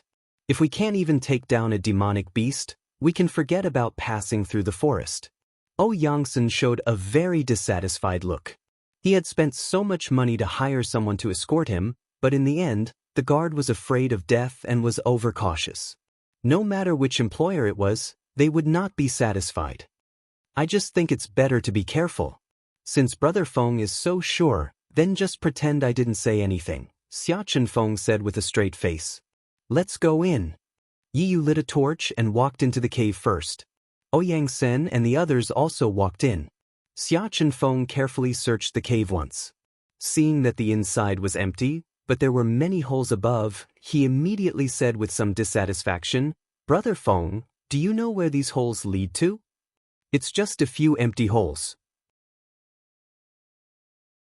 If Brother Xia is afraid, you can just seal them up. Yu swept a clean spot on the ground and called Yangsen over to sit. Yangsen sat down next to Yu, then raised his head and said to Xiaqin Feng, aren't you an Earth-type spiritualist? Sealing a few holes shouldn't be a difficult task for you, right? Lin and Xianxia also sat down, looking like they didn't want to leave. Xiaqin Feng had no choice but to use his Earth-type spirit energy to build 3 yellow walls to seal the holes. After finishing, he was a bit tired, but he didn't want to sit with the others. He found a quiet corner and took out his dry food and water bottle to eat. Alchemist Yang, come, have some water. Lin attentively handed over his water bottle. No need, I have my own. Yangsen took off the water bottle on his waist and politely refused Lin.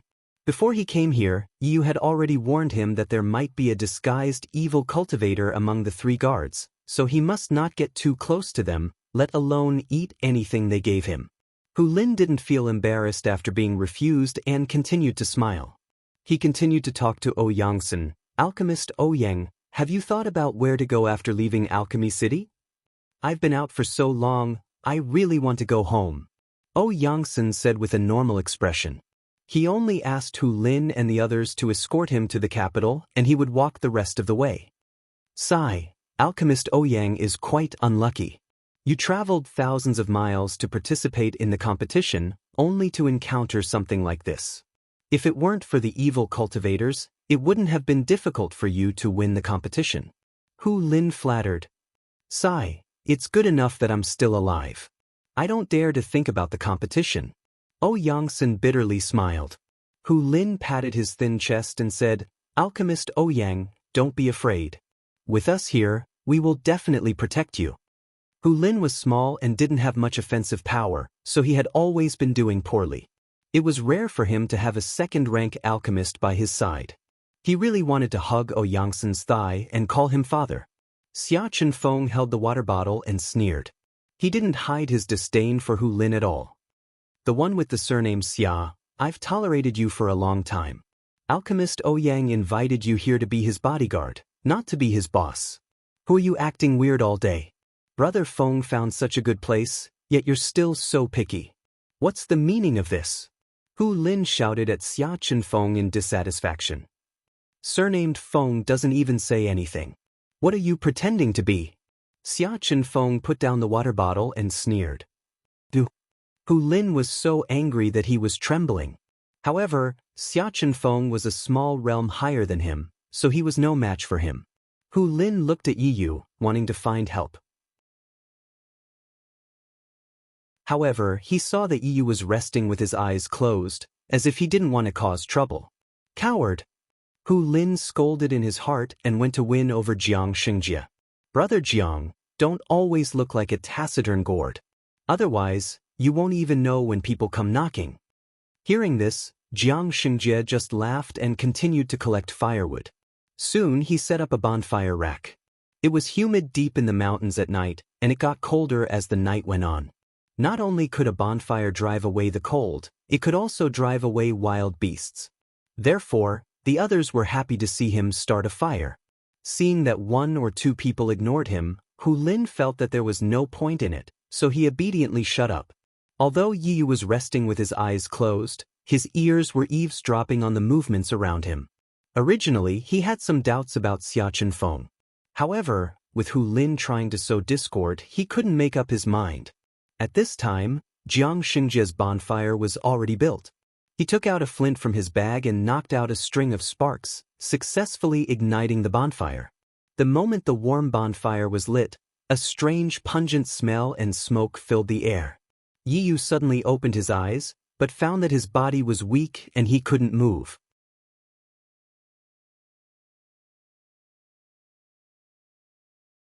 Chapter 179. Yiyu's body was numb and his head was dizzy.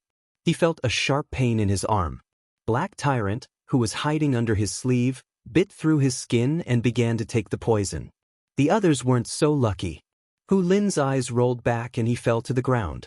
Xiaqin Feng was furious, but he also couldn't resist. Yangsen was a bit better and still had the strength to point at Jiang Xingjie, who was squatting by the fire, and scolded, "Who are you? Why are you plotting against us?" "Huh, who do you think I am?" Jiang Xingjie's honest face twisted under the light of the fire. "You are a heretic, and I have no grudge against you. Why are you following me?" Yangsen shouted in horror. "You can only blame yourself for coming to Alchemy City. In your next life, reincarnate as an ordinary person." Jiang Xingjie grinned. A green wooden saber appeared in his hand and slashed at Yangsen. Yi Yu's spirit force recovered. He pulled Yangsen to the side and dodged Jiang Xingjie's attack. Jiang Xingjie's saber missed and looked at Yi Yu in surprise. "Brat, you can still move after being hit by my muscle-weakening powder. Do you have some treasure on you?" With that said, the blue spirit force around his body surged. His cultivation actually went from mid-rank to high rank. Then, the wooden saber in his hand turned into a spear and stabbed at Yi Yu with a sharp light. Although Black Tyrant had cured most of the poison in Yi Yu's body, he still couldn't move freely. Not to mention, he was carrying Yangsen. Seeing that Jiang Xingjie's saber was about to cut his head, he quickly shouted, "What are you waiting for?" Just as Yi Yu finished speaking, countless black wasps suddenly burst out from the wall and buzzed toward Jiang Xingjie. Jiang Xingjie's expression changed. The green light on his body immediately turned into a vine armor to block the wasp's attack. He swung his saber and attacked even more fiercely. More than half of the wasps were immediately cut down. At this time, Bai Songling's proud voice came from behind the wall, "Little mute, I told you that your little bugs are useless. Watch me." Just as he finished speaking, countless gray-green vines emerged from the ground under Jiang Xingjie's feet and tightly wrapped around his calf. Jun Yichen didn't dare to show any weakness. He controlled the venomous snake to spray venom on Jiang Xingjie's body. Very quickly, a large hole was formed in his rattan armor. Yi Yu had also caught his breath. He sneaked into Jiang Xingjie's shadow and wanted to use his puppet killer to take him down. Jiang Xingjie was greatly alarmed by the repeated attacks. He knew that he had fallen into a trap and immediately lost the will to fight. He formed a seal with both hands, and the rattan armor on his body immediately burst out with a putrid black gas that filled the entire cave. The venomous snakes and bees all fell to the ground in the black gas. Bai Songling immediately held her breath and stepped back. At the same time, she took out the antidote pill. Yi did not take out the medicine. Instead, he rushed forward to save the unconscious Yangsen and Hu Lin. Seeing this, Bai Songling cursed inwardly and turned to save Xia Chenfeng, who was closest to him. If they were poisoned, they would have the help of the poisonous earth dragon Gu. If these three people were poisoned, they would die immediately. At this time, Bai Songling's big mouth Gu flapped its wings and flew out. Her small mouth suddenly widened several times, and in one breath, she inhaled the poisonous smoke into her stomach. Seeing this, Jiang Xingjie was even more alarmed. He sped up and flew towards the cave entrance. He passed through the narrow passage and was about to escape. Suddenly, a purple lightning snake lashed out from the cave entrance. The lightning snake's aura was wild and fierce. It was the power of a high-grade spirit weapon. Jiang Xingjie had nowhere to hide in the narrow passage. He could only gather all the spirit energy and evil energy in his arm to take this attack. Boom! The purple lightning snake landed on Jiang Xingjie's arm, and several green and black evil energies splattered out. Jiang Xingjie felt like he was hit by a running bull demon. His arm was in so much pain that it felt like it was about to break. His internal organs were also seriously injured. He opened his mouth and vomited blood. His body could not help but fly back into the cave. Yi Yu and Bai Songling had already saved Yangsen and the other two and placed them in the empty passage. They immediately freed up their hands to deal with Jiang Xingjie. Under the attacks of the few people, Jiang Xingjie was finally beaten to the ground. "Stinking brat, I want to see just how amazing your disguise is." Bai Songling roughly reached out to pull Jiang Xingjie's face in an attempt to find any traces of his disguise. Unfortunately, even after pulling Jiang Xingjie's face until it turned red, he could not find any flaws.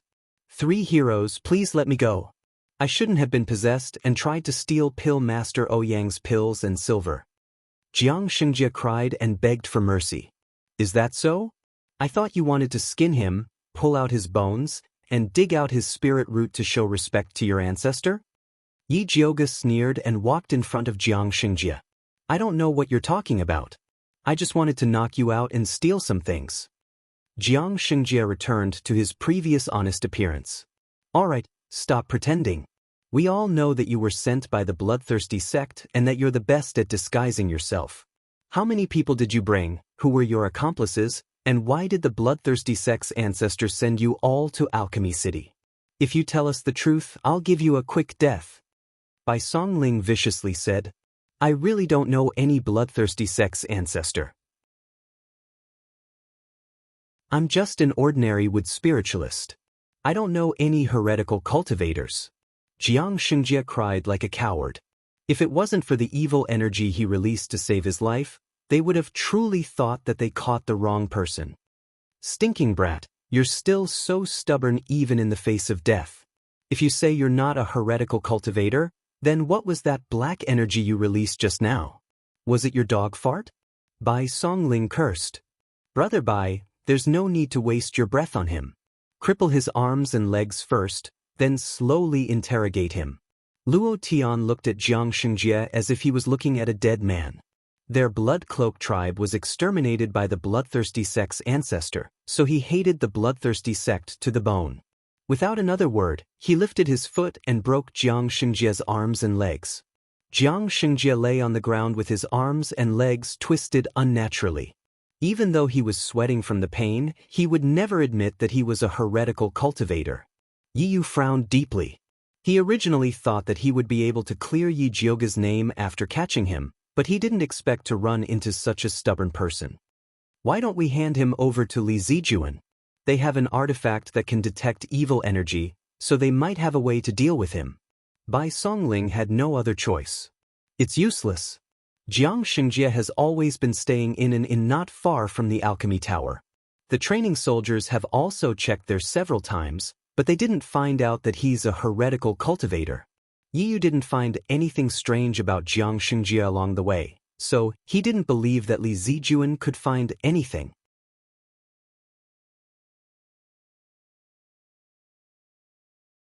Chapter 180. Even if we can't detect evil energy, with Ouyang Sen and the others' testimony, we can prove that he is a heretic cultivator, Bai Songling said, unconvinced. If he insists that he was possessed and wanted to rob us, Li Zijuan will at most lock him up. We won't be able to achieve our goal. Yi Yu shook his head. Their goal was to clear their young miss suspicions. If they can't prove that this guy is a murderous heretic cultivator, then it's useless. This won't work, that won't work, then what should we do? Bai Songling said dejectedly. Yi Yu couldn't help but look at Yi Jiuge. Yi Jiuge didn't say anything. She had already opened her spiritual eye, secretly observing Jiang Xingjie's body. On the surface, Jiang Xingjie looked like a normal spirit practitioner, without any evil energy on him. But she had just discovered something strange. Jiang Xingjie's back had a palm-sized brown wound. It looked like an old wound. But the strange thing was, every time his spirit energy moved to that wound, it would speed up. Yi Jiuge suddenly had an idea. She looked up and said to Yi Yu and the others, "Turn him over and press him down." Yi Yu was startled but quickly regained her senses, flipping Jiang Xingjie over and pressing his upper body down. Bai Songling and Luo Tian pressed his lower body down. Jiang Xingjie seemed to have realized something, shouting with all his might, "I am a spirit practitioner, you can't torture me, otherwise I'll go to the Spirit Practitioner Alliance and sue you for mistreating prisoners."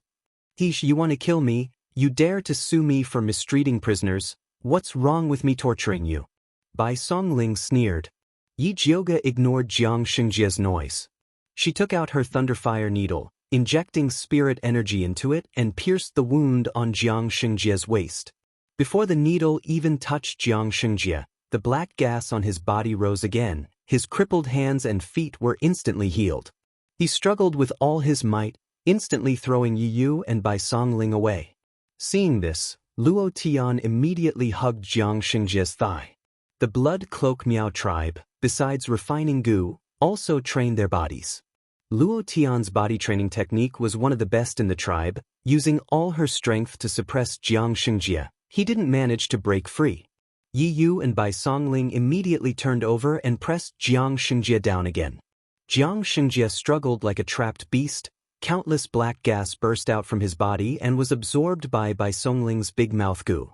Bai Songling used her spiritual power to create a green vine net to trap Jiang Xianxia, but it was useless. In the end, Yi Jioga used his lightning ability and chopped at Jiang Xianxia's neck. Jiang Xianxia's entire body twitched, his hair charred black, and he finally fainted. F***CK, I didn't expect this guy to pretend to be a pig to eat a tiger. Bai Songling wiped his sweat. He had thought that Jiang Xianxia had been beaten to a pulp. He hadn't expected Jiang Xianxia to counterattack so fiercely. If not for Luo Tian holding him down, he might have really escaped. Why did this guy suddenly go crazy? Did young mistress notice something? Yi Yu raised his head and looked at Yi Jioga. Yi Jioga squatted beside Jiang Xianxia and tore open the clothes on his back. He pointed at the old scar that was the size of a palm and said, "There's something inside.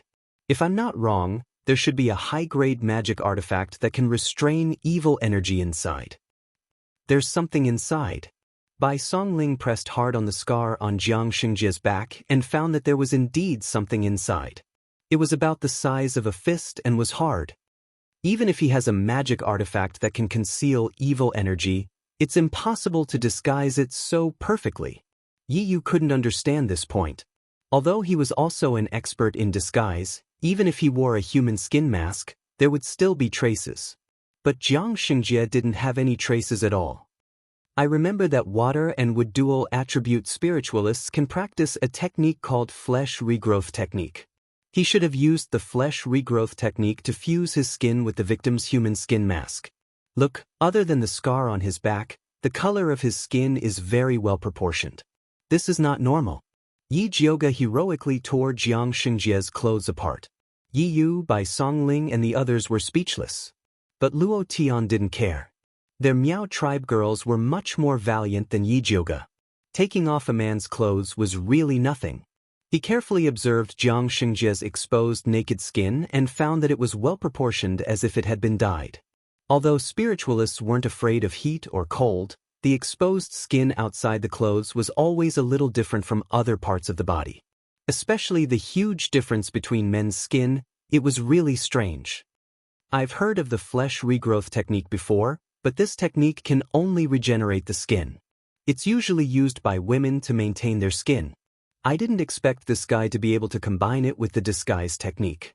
Bai Songling admired Jiang Xianxia's creativity. No matter what, we've finally caught this evil cultivator in disguise. Once we send him to Li Zijuan, we'll be able to clear the suspicion of eldest Mississippi. Yu heaved a sigh of relief. Finally, his efforts were not in vain. That's right, Bai Songling said while reaching out to touch Jiang Xianxia's skin. What are you touching? Juni Chen, who had been silent all this while, narrowed his eyes and looked at Bai Songling's claws that were reaching for Jiang Xianxia's lower body in confusion. I'm looking for the position where he fused with the human skin. No matter how magical this flesh regrowth technique is, it can't be made out of nothing. Bai Songling said confidently. As a wood spirit practitioner, he was also very curious about this kind of technique.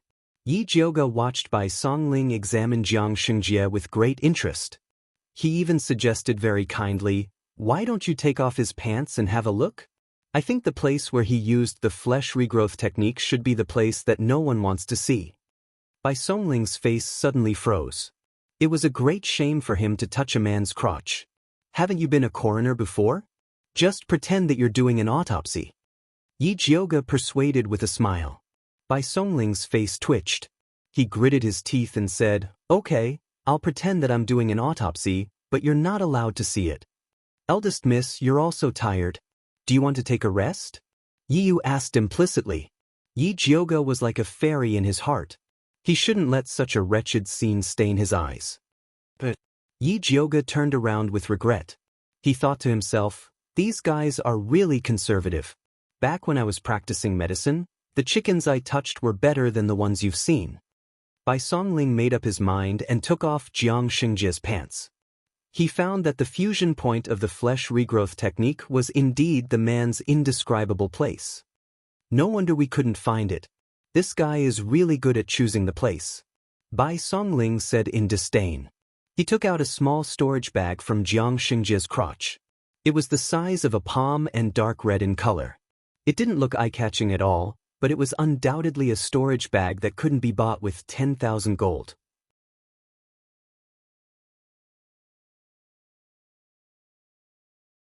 Chapter 181. Ancestor Bloodthirsty is really generous. He even gave them a storage bag, Luo Tian said with jealousy and hatred. That's right. Even when the Blood Cloak Miao tribe was at its peak, they didn't have such a thing. It wasn't that they didn't have the money to buy it, but they didn't have the connections. It was said that they could only get it in Great Soul City. Lu Yunfei also has a storage bag, Yu added. He had followed Lu Yunfei for a long time and had seen her use it several times. Seems like this bloodthirsty patriarch isn't simple. Yi Jiuge's face was heavy. To be able to give his subordinates storage bags, besides being rich, bloodthirsty patriarch should have some connections. Who cares if he's simple or not, as long as he's on the Spiritualist Alliance's wanted list, he will die. Bai Songling said as he violently erased Jiang Xingjia's mark in the Qinkuan bag and poured out the things inside. Human skin. Piles and piles of human skin. The human skin gave off a faint smell of blood, and the empty eyes on their faces told of their pain before they died. Bloodthirsty sect really deserves to die. Bai Songling couldn't help but kick Jiang Xingjia again. Alright, 2 kicks are enough. If you kick him to death, we'll have wasted our efforts. Yu quickly stopped Bai Songling. Yeah, with these things, we can bring Jiang Xingjia to justice and clear Mrs. Suspicion. Luo Tian nodded. Bai Songling's face looked better. He held the storage bag and said to Yi Jiuge, Miss, although this storage bag isn't big, it can be used. Keep it for yourselves. I don't need it. Yi Jiuge shook her head decisively. She felt disgusted at the thought that this thing was taken out from Jiang Xingjia's crotch. Lu Yunfei has another one. Yi Yu also felt that it wasn't appropriate for Yi Jiuge to use this thing. It was better to take Lu Yunfei's. Alright, then leave it with me first. We'll discuss how to deal with this storage bag later. Bai Songling put the storage bag away. Get Yangsen and the others down first. Yi Jiuge said. They were important witnesses. He was still a criminal, so it wasn't appropriate for him to show his face. Only Yangsen and the others could clear his name. Yi Yu brought Yangsen, Xia Chenfeng and Hu Lin down. 3 antidote pills woke them up. Don't kill me, don't kill me. Hu Lin screamed as soon as he opened his eyes. Brother Hu, calm down. We've already caught that heretic cultivator. Yi Yu hurriedly held him back. What evil cultivator? Are you saying that Jiang Xingjia is an evil cultivator? Hu Lin was confused. He had fainted earlier, so he didn't see Jiang Xingjia's true form. Yeah. Just as Yi Yu finished speaking, Yangsen and Xia Chenfeng woke up as well. Has the heretic been caught? Yangsen asked Yi Yu excitedly. Yi Yu nodded. What the hell is going on? Xia Chenfeng frowned. He kept having the feeling that this fellow surnamed Feng and Yangsen seemed to be hiding something from him. Brother Xia, is this how you treat your savior? Although Xia Chenfeng's suspicions had been cleared, Yi Yu still did not have a good impression of him. My savior? Xia Chenfeng's eyes swept over Bai Songling and the others as he sneered, I think they're playing us like monkeys. Obviously, he had already seen that Yi Yu was using Yangsen to lure the heretic cultivator. Heretic cultivators are treacherous and everyone has the right to punish them. Brother Xia, you don't have to be so calculative. When we send this heretic cultivator to Medicine Master Dongfang, we will not forget your contribution. Yi Jiuge tried to smooth things over. You really want to give us a contribution? Hu Lin was originally prepared to make a scene after hearing Xia Chenfeng's words, but when he heard this, he immediately changed his expression. Of course, if it weren't for your help, how could we have possibly caught this vicious criminal? Yi Jiuge said in an awe-inspiring manner as if he was serious. Her most important goal was to clear her name, so there was no harm in giving the credit to Xia Chenfeng and the others. Anyway, there were still Lu Yunfei and Su Junqing, the two big heads. Catching them would be the biggest contribution.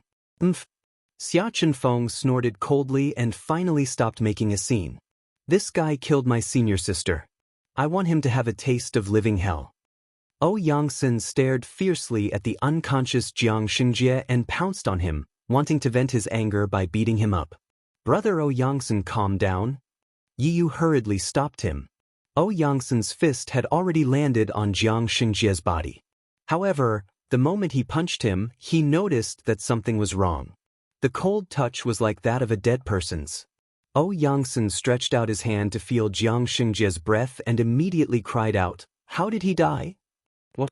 Bai Songling hurriedly pushed Yangsen away and crouched down to feel Jiang Xingjie's pulse. He really was dead. It wasn't me. I only punched him once. I didn't use any strength at all. Yangsen hurriedly shook his head. He committed suicide. Yi Jiuge glanced at him and saw that Jiang Xingjie had died by severing his own meridians. What a miscalculation, thinking that everything would be fine after he fainted. He didn't think that he could commit suicide. This was troublesome. Even if he's dead, he's still an evil cultivator. Dragging him to Alchemy City will still be useful. Bai Songling stood up with a dark expression and said, "Let's not waste any more time. Let's hurry back." It was already late at night. If they rushed back at night, they would arrive at Alchemy City at daybreak. Let's go now. Hu Lin's fighting spirit was high. It would be a waste not to take such a free merit. Xia Chenfeng and Yangsen also felt that staying here was fraught with trouble, so they nodded in agreement. Yi Jiuge's group then carried Jiang Xingjie's body towards Alchemy City. Along the way, Jun Yichen used his poisonous snakes and bees to open a path. No demonic beasts came to disturb them, so the group smoothly arrived at Alchemy City. At this time, the sky was already bright. Alchemy City had already opened its gates to check the people entering and leaving. The guards saw Yi Jiuge's group covered in dust and carrying a black bag, so they immediately became vigilant. "Stop, what's inside?" One of the guards raised his spear and pointed it at Bai Songling, who was standing at the front. "This is the corpse of an evil cultivator." Bai Songling proudly said. "What?" The guards thought they heard wrong. "We are the guards of a second-rank alchemist, Yangsen. Alchemist Yangsen was attacked by an evil cultivator outside the city. We did our best to resist and finally killed the evil cultivator." Bai Songling's voice wasn't loud, but it caused an uproar among the guards. The captain of the guards came out and carefully looked at Bai Songling and Yangsen's group. He cautiously said, "Alchemist Yangsen, this matter regarding evil cultivators is not something ordinary. I can't make this decision alone. Please wait for a moment, I'll go ask my superior." With that, the captain had the other guards protect Yangsen's group while he hurriedly ran towards the alchemy tower. "Xiao Bai, you're making such a big deal, what if something goes wrong?" Yiyu whispered in disapproval. "You know how famous the young miss is right now. If we don't make a big deal out of it, how can we clear her name?" Bai Songling was very thoughtful.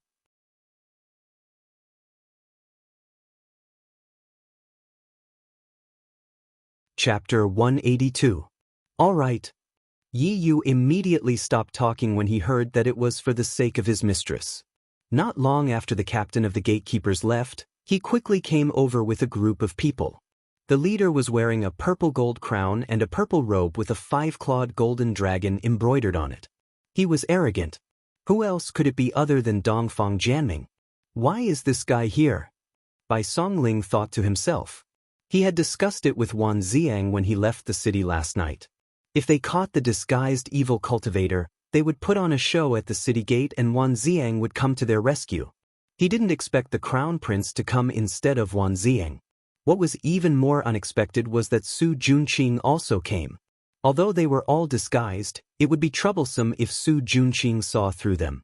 Bai Songling couldn't help but shrink behind Yangsen when he thought of this. "Did you catch the evil cultivator?" The crown prince looked at Yangsen and the others. Before Yangsen could speak, Hu Lin had already stepped forward and said loudly, "Yes, it was us." When he was at the city gate just now, He wanted to take the black cloth bag containing Jiang Xingjia's body to show his heroic nature. Unfortunately, no one agreed. Yangsen and Xia Chenfeng weren't on his side, so he could only give up. This time, he finally found a chance to be in the limelight. "Who are you?" The crown prince glanced at the short Hu Lin, who didn't even reach his chest. He didn't believe that this weak guy could catch the evil cultivator. "I'm Alchemist Ouyang's guard, Hu Lin," Hu Lin said loudly. "Alchemist Ouyang, didn't I tell you to wait for news in the medicine refinement building and not to go out at will? Why did you sneak out of the city?" The crown prince asked unkindly. "I'm not a criminal.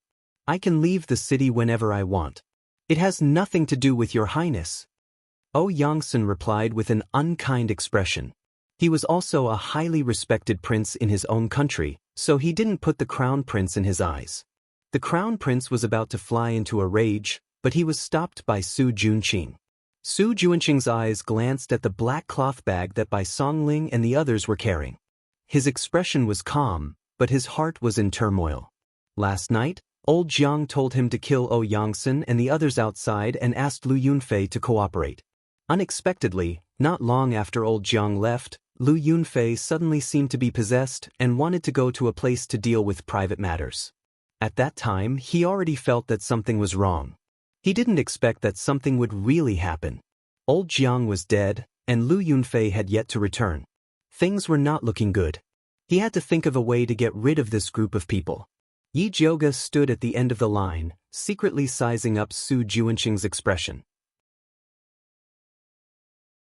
Seeing the bewilderment and even madness in his eyes, Yi Jiuge was a little worried that this guy would do something. Sure enough, Su Junqing suddenly asked Yangsen, "Is the evil cultivator you killed Yi Jiuge?" Yi Jiuge was crowned with a dead name. He really wanted to go up and slap Su Junqing twice.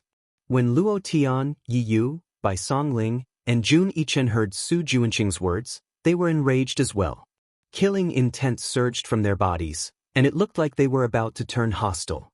Yi Jiuge immediately reached out to stop Luo Tian and Yi Yu, then raised his voice and replied to Su Junqing, "It's not Yi Jiuge, it's a male evil cultivator, and he's very good at disguising himself." After that, he pressed Bai Songling down and signaled with his eyes that the overall situation was more important. Su Junqing glanced at Yi Jiuge and the others with suspicion. Yi Jiuge's current appearance was that of an ordinary youth, so he immediately pretended to be timid and avoided Su Junqing's gaze. Yi Yu coldly poked Yangsen. Yangsen immediately understood his meaning, so he took a step forward and said, "Your Highness, I'm sorry, but I'm in a hurry to find Grandmaster Dongfang with the evil cultivator's corpse." "Excuse me." Su Junqing stopped Yangsen, then said to the crown prince in a righteous manner, "Your Highness, Alchemy City has offered a reward of 1,000 gold taels for capturing evil cultivators. These days, there are many people who, in order to earn the reward, kill ordinary people. This subordinate feels that it's better for you to check." "You're right." The crown prince nodded, then said to Yangsen, "Bring that evil cultivator's corpse over. This prince wants to check it personally." "Your Royal Highness, we risked our lives to kill this evil cultivator. I'm afraid it's inappropriate for you to take the corpse away with just a few words." Bai Songling had no choice but to lower his voice and pretend to be angry. "That's right." Hu Lin quickly stood beside Yangsen, raised his head and said, "Our alchemist Ouyang is a rank 2 alchemist. How could he be greedy for this bounty? He could not bear to see the evil cultivators harming people, so he brought us to capture the evil cultivators. Your Highness, the crown prince has gone too far." "Brother Hu is right." Bai Songling really wanted to give Hu Lin a thumbs up. Before, he looked down on Hu Lin's ingratiating and unreasonable personality, but he didn't think that it would be a sharp weapon against the crown prince. The crown prince's face was gloomy. If it was before, he would not offend a rank 2 pill master in public. But ever since Su Junqing used the evil cultivator to help him kill Yi Jiuge, he had been tied to Su Junqing. For his own great cause, he must protect these evil cultivators. Thinking of this, the crown prince immediately raised his voice to Yangsen, "Pill master, misunderstood, I have no intention of targeting you. It's just that this evil cultivator is a matter of great importance. We have to act cautiously. If this is really the evil cultivator's corpse, then what's wrong with taking it out to check? That's right, this damned evil cultivator caused chaos in our alchemy city. I also want to see if he really has 3 heads and 6 arms. That's right, evil cultivators have been causing chaos for so long, but this is the first time someone killed them. We should take a good look. Yes, open it and let us see. The onlookers were very curious. They all asked Xianxia to open the bag. Yi Jioge frowned. If Jiang Xingjia's corpse was full of evil qi, it would be fine to open it for the crown prince to see. But because she was worried that taking the aura-concealing magic tool out of Jiang Xingjia's body would damage it, she never dug it out. Now that Jiang Xingjia's body was an ordinary spirit practitioner, there was no way to prove that he was an evil cultivator, so naturally, she couldn't take it out for everyone to see. What? You don't dare to take it out? Is there something fishy? Seeing the situation, the crown prince immediately said aggressively, "Your Highness, your words are really funny. Why would I play tricks with evil cultivators?" Xianxia said angrily. "Who knows what you're planning?" The crown prince sneered. Xianxia kept arguing with the crown prince to stall for time, while Bai Songling anxiously looked at the distant street. Strange, why hasn't Wan Zieng come yet? Did something happen? Yi Jioge also felt strange. Could it be that he set up a trap for Lu Yunfei last night and was injured by her instead? While everyone was in a deadlock, another group of people came from the direction of the alchemy tower. Yi Jioge thought that it was Wan Zieng, so he looked up and his heart immediately sank. How could it be him?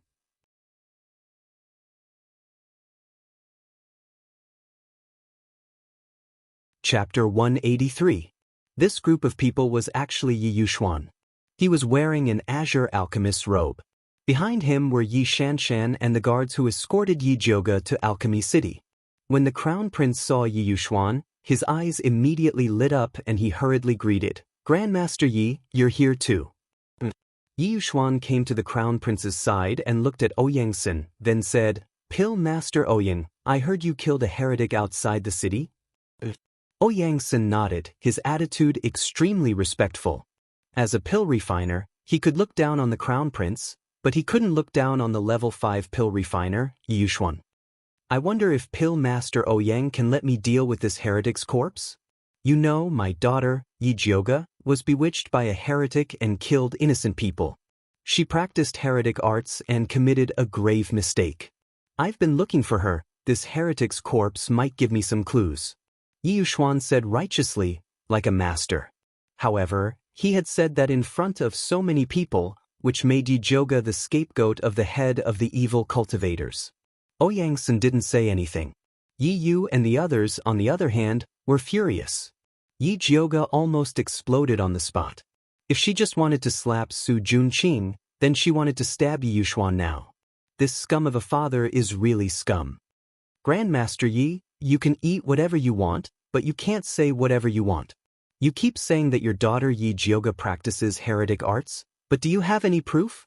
Yi Jioge suppressed her anger and questioned.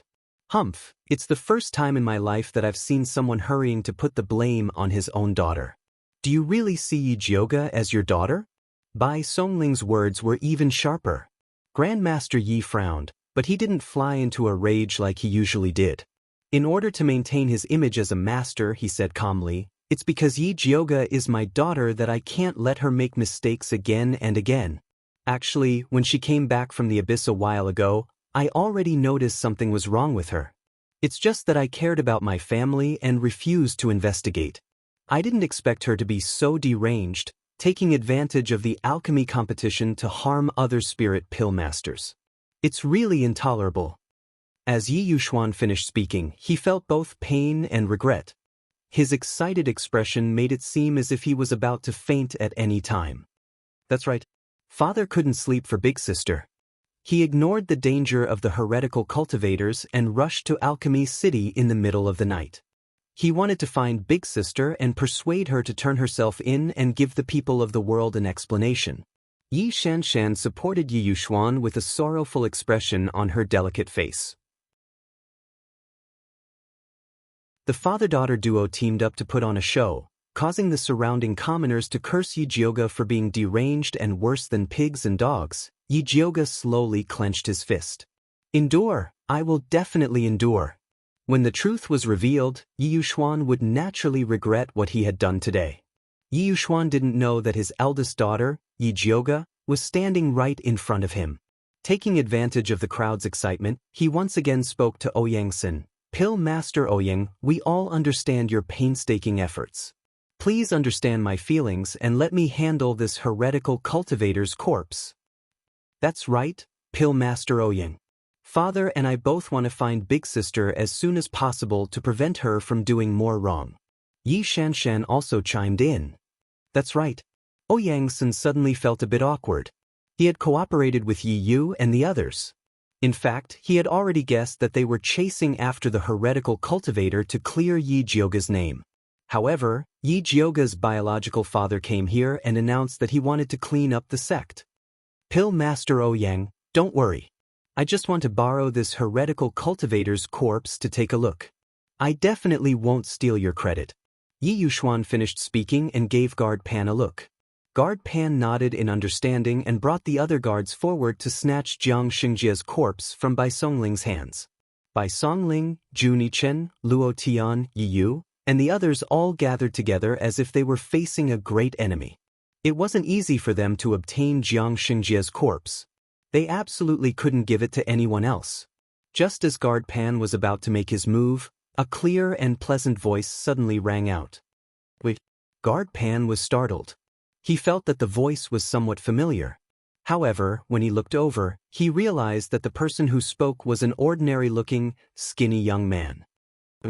Young master! Bai Songling shouted anxiously. Now was not the time to reveal his true identity. Yi Jioga took a step forward and stood in front of Yi Yuxuan and Yi Shanshan. He said fiercely, "This pair of blind father and daughter are distorting the truth in front of me. If I continue to endure it, I won't be human anymore." Your big sister? Yi Shanshan finally recognized Yi Jioga's voice. That's right. Yi Jioga wiped his face with his hand, revealing his beautiful and moving face. The crowd was in an uproar. They didn't expect that the leader of the heretical cultivators, Yi Jioga, would dare to appear in front of them. What was even more unexpected was that this vicious demoness turned out to be a delicate, beautiful, and lovely young girl. Evil girl, you still dare to appear here? Yi Yuxuan raised his hand, pointed at Yi Jioga and scolded. Why can't I appear here? Yi Jioga sneered and said, in order to clear my name, I spent a lot of effort to kill a heretical cultivator. I didn't expect that my good father would indiscriminately announce in Shangjing that he and I are no longer father and daughter. Now, you've come all the way here to kill me. I really want to know what benefits the heretical cultivators gave you to push me out to be their scapegoat. What nonsense are you talking about? You're clearly the one who colluded with the heretical cultivators. How dare you splash dirty water on them? Yi Yuxuan was furious. If I colluded with the heretical cultivators, why would I kill them? Yi Jioga asked sharply. Who knows if you're up to some tricks again? Yi Yuxuan's face was very ugly. Yi Jioga's chest violently heaved up and down. She felt a breath stuck in her chest. She forcefully closed her eyes. After suppressing the pressure, she said to Yi Yuxuan in a hoarse voice, Father, this is the last time I'll call you that. I know you don't like it, but I didn't know you hate me so much. Such a big thing happened, and you didn't even give me a chance to explain. You just decided that I'm a murderer who committed a heinous crime, and even helped outsiders harm me. Do you really want to force me to death? Yi Jioga's tears followed her hoarse voice and quietly flowed down her pure white cheeks. Her words were sharp, like a hedgehog with all the spikes on her body, without the slightest bit of weakness. Because of this, her tears seemed so real, so sad and heartbreaking.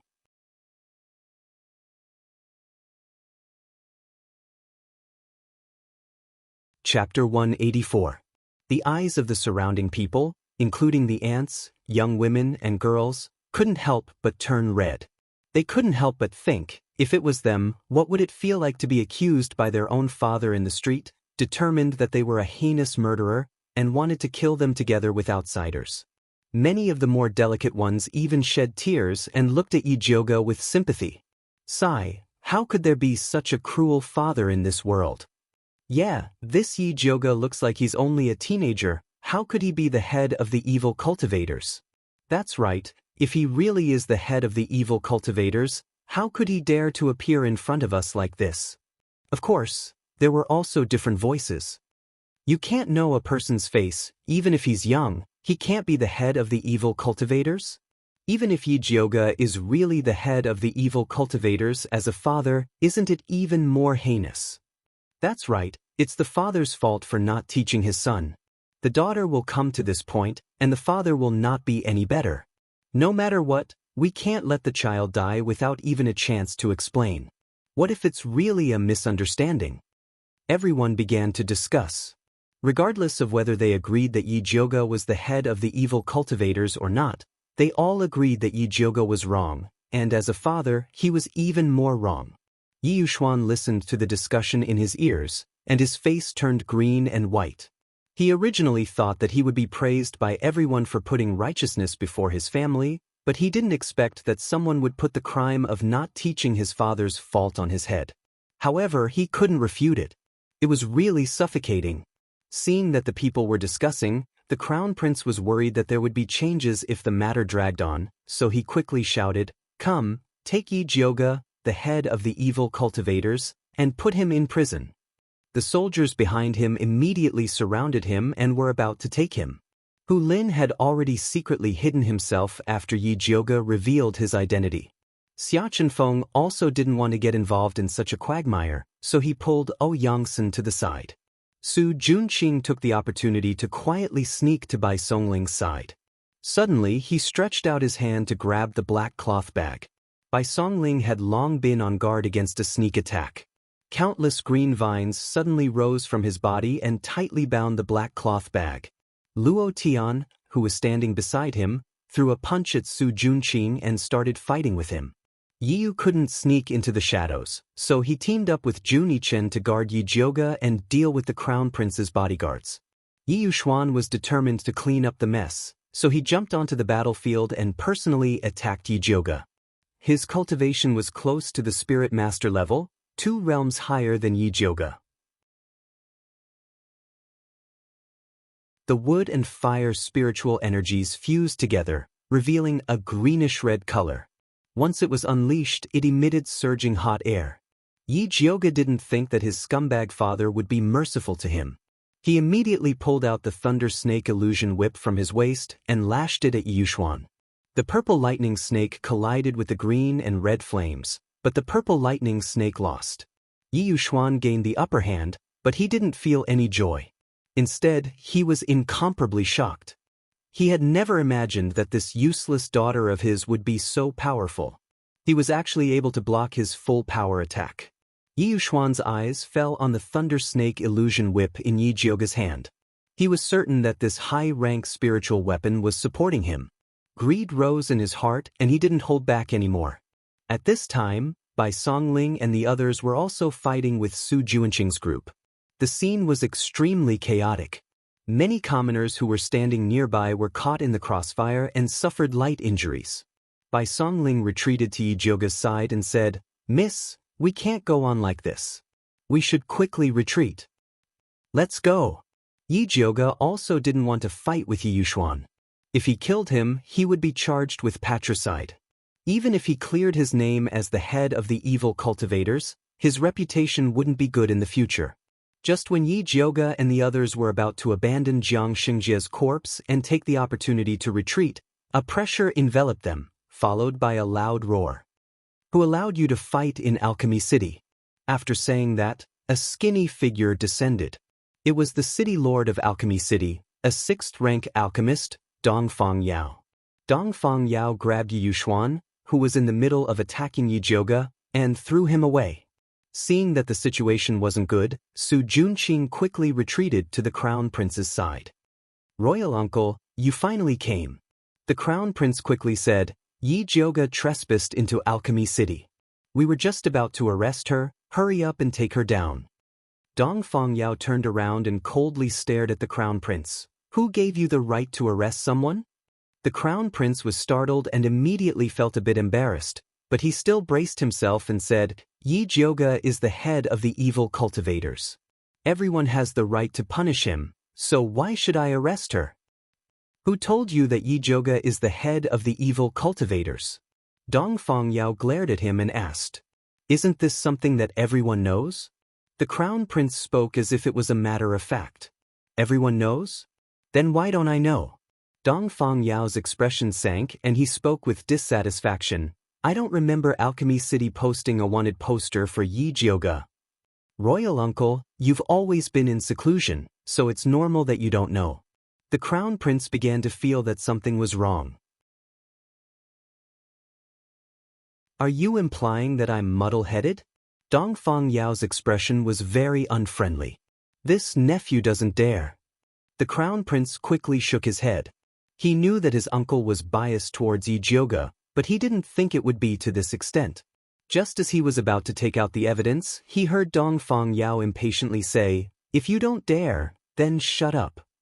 Royal uncle. The crown prince angrily shouted. He really didn't understand. He was the one with the surname Dongfang, so why did his uncle favor Yi Jioga and not put him in his eyes? Dong Fangyao was too lazy to pay attention to his short-sighted, unscrupulous, and evil nephew. He looked at Yi Jioga and said, I heard you guys killed a heretic cultivator. That's right, this heretic is an expert in disguise. He peeled off a lot of human skins and used the flesh regrowing technique to fuse them together, then tricked the spirit practitioners participating in the alchemy competition. With that, Yi Jioga waved his hand towards Bai Songling. Bai Songling opened a black bag and poured out Jiang Xingjia's corpse and the skins. The surrounding crowd was in an uproar. Although the rumor of heretic cultivators liking to kill people and skin them had spread like wildfire in Alchemy City, this was the first time the commoners had seen it with their own eyes. With so many skins, everyone was trembling with fear. The crown prince felt his hands and feet go cold. He couldn't help but look at Su Junqing. Su Junqing was quite calm. After all, Jiang Xingjie was already a dead man, so there was no way he would sell him out. He took out a gray disc and placed it on top of Jiang Xingjie's corpse to carefully examine it. This was a magic tool developed by Alchemy City to detect heretic aura, but it didn't react at all. Ecstatic, he quickly told the crown prince, Your Highness, this person doesn't have the slightest bit of heretic aura. He's not a heretic at all.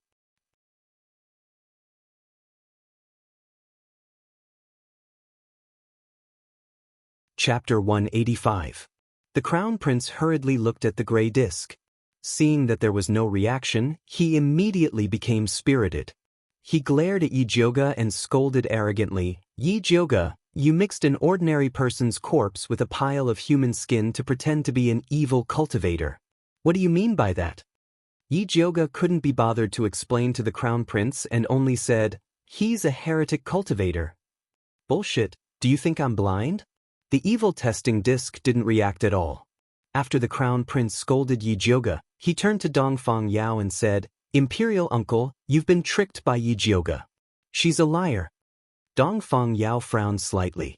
After muttering to himself for a moment, he took out a bottle of white liquid and said to the crown prince, This is the evil testing water I made. If this person's body really has evil aura, the water will turn gray. After saying that, he poured some onto Jiang Xingjie's body. The white and transparent potion turned into an extremely light gray color. Dong Fangyao's heart sank. If this person was really a heretical cultivator, then the potion would turn black. The darker the color, the higher the cultivation. Master Dongfang, this person's corpse has been living with so many human skins, so it's normal for it to be tainted with some evil energy. This kind of change doesn't prove that he's an evil cultivator. No matter what, Yi Yuxuan was a level 5 alchemist, and he had concocted the evil testing water before. Big sister, even if you want to clear your name, you can't use an innocent person to pretend to be a heretic. Yi Shanshan looked at Yi Jioga with a pained expression. You evil girl, you refuse to mend your ways even after repeated admonitions. Today, I'm going to get rid of you. Yi Yuxuan's hand once again lit up with a green and red flame, as if he was going to kill Yi Jiuge at any time. Dongfang Yao raised his hand and said sternly, "There's something strange about this evil cultivator's corpse. Apothecary Dongfang, I respect you as a master, but why are you helping Yi Jiuge so many times?" Yi Yuxuan narrowed his eyes and looked at Dongfang Yao suspiciously, as if he suspected that they had some sort of shameful secret. After all, Yi Jiuge's face was very beautiful. Dongfang Yao was originally a straightforward person, so he almost exploded from Yi Yuxuan's gaze. He and Yunwei were of the same generation, but Yi Jiuge still had to call her grandpa. He suspected that the two of them had an ambiguous relationship, which was simply pointing at his nose and scolding him for not being a respectable old man. Yi Jiuge, on the other hand, was indifferent as he coldly said, "I thought that Grandmaster Yi, as a 5th-level alchemist, would be able to see through the mysteries of this corpse, but I didn't expect you to be completely ignorant. I don't know where you got the title of Grandmaster from, you are simply fishing for fame." "Yi Jiuge, do you know who you're talking to?" Yi Yuxuan scolded fiercely. "Of course I know. I'm talking to an ungrateful, heartless scum." Yi Jiuge's words were like knives stabbing into Yi Yuxuan's heart. As soon as these words came out of her mouth, the crowd burst into an uproar. Although Azure Billow Continent didn't pay particular attention to filial piety, it was unheard of for a daughter to insult her father in public. Yi Yuxuan was so angry that his entire body trembled. He really regretted strangling Yi Jiuge to death in her swaddling clothes so that she wouldn't be so infuriating when she grew up. Dongfang Yao clapped his hands and praised, "This Yi Yuxuan relied on your father and mother to make a fortune in the past, but now he wants to exterminate you. This kind of father is worse than a beast, you don't need him." Dongfang Yao had been operating in Alchemy City for so many years and was highly respected. He approved of Yi Jiuge's actions. The surrounding commoners immediately changed their tone from condemning Yi Jiuge for being unfilial to praising her for fighting against evil. Yi Jiuge's expression was indifferent. She didn't show any reaction to these discussions. Instead, she turned to Dongfang Yao and said, "Grandmaster Dongfang, this evil cultivator has an artifact that can restrain evil energy inside his body, so your medicine is useless." After she finished speaking, she raised her chin towards Bai Songling. Bai Songling understood and turned Jiang Xingjie over. She took out a sharp knife and cut open the skin on Jiang Xingjie's back, digging out a palm-sized red artifact that was engraved with countless talismans. As soon as the artifact was dug out, Jiang Xingjie's slightly black skin immediately turned white and green. The gray disc in Su Juanqing's hand crazily spun. The medicine that Dongfang Yao poured on Jiang Xingjie's corpse also turned black and gray. He really is an evil cultivator. The surrounding commoners were shocked by this turn of events and began to discuss among themselves. "Let me take a look at this artifact," Dongfang Yao said to Bai Songling. "Wait a moment." Bai Songling tore off the hem of his robe and wiped the blood off the artifact. Hu Lin, who was hiding to the side earlier, came over again. He eagerly took out a water ball and flatteringly said to Bai Songling, "Do you want to wash it again?" "Wash it?" Bai Songling had long known that Hu Lin was a coward, so she didn't care about his desertion just now. After washing the artifact clean, Hu Lin casually accepted it and respectfully presented it to Dongfang Yao. Dongfang Yao carefully examined it and infused his spirit energy into it. His expression became a bit heavy. This was a 3rd-rank artifact with a special function that could only be created by a 5th-rank blacksmith. Only the crafting school had 5th-rank blacksmiths. Could it be that the crafting school was in cahoots with the evil cultivators? If that was the case, then it was really troublesome. Dongfang Yao's mind was filled with countless thoughts, but his face didn't show any abnormal expression. After putting away the artifact, he said to Yi Jiuge, "The truth has come to light. Your injustice has finally been cleared. Thank you for your hard work." "Thank you, Grandmaster Dongfang, for believing in my innocence." Yi Jiuge solemnly expressed her thanks. She was truly grateful to Dongfang Yao. If Dongfang Yao also believed that she was the head of the evil cultivators like the others, she wouldn't have been able to clear her name so easily. Even if I don't believe you, I still have to believe old man Yun. How could his only granddaughter become a head of evil cultivators? Is being a head of evil cultivators more profitable than being a spirit pill master? Dongfang Yao laughed. When the others heard this, they couldn't help but laugh out loud as well, all of them discussing, "That's right, our Thunder Country respects spirit masters," followed by alchemists. A spirit alchemist who can cultivate both to the extreme will definitely have a bright future in Thunder Country. Only a fool would want to become the leader of the evil cultivators. Yi Yuxuan, seeing that your daughter's injustice has been cleared, why do you look so disappointed? Dongfang Yao changed the topic to Yi Yuxuan, who was standing to the side. Grandmaster Dongfang really likes to joke. Jioga is my daughter. How could I be disappointed that she has been cleared of injustice? I can't even be happy for her. Yi Yuxuan forced out a smile. He now deeply regretted listening to Yi Shanshan's instigation and coming to Alchemy City to put justice before family, causing him to lose so much face.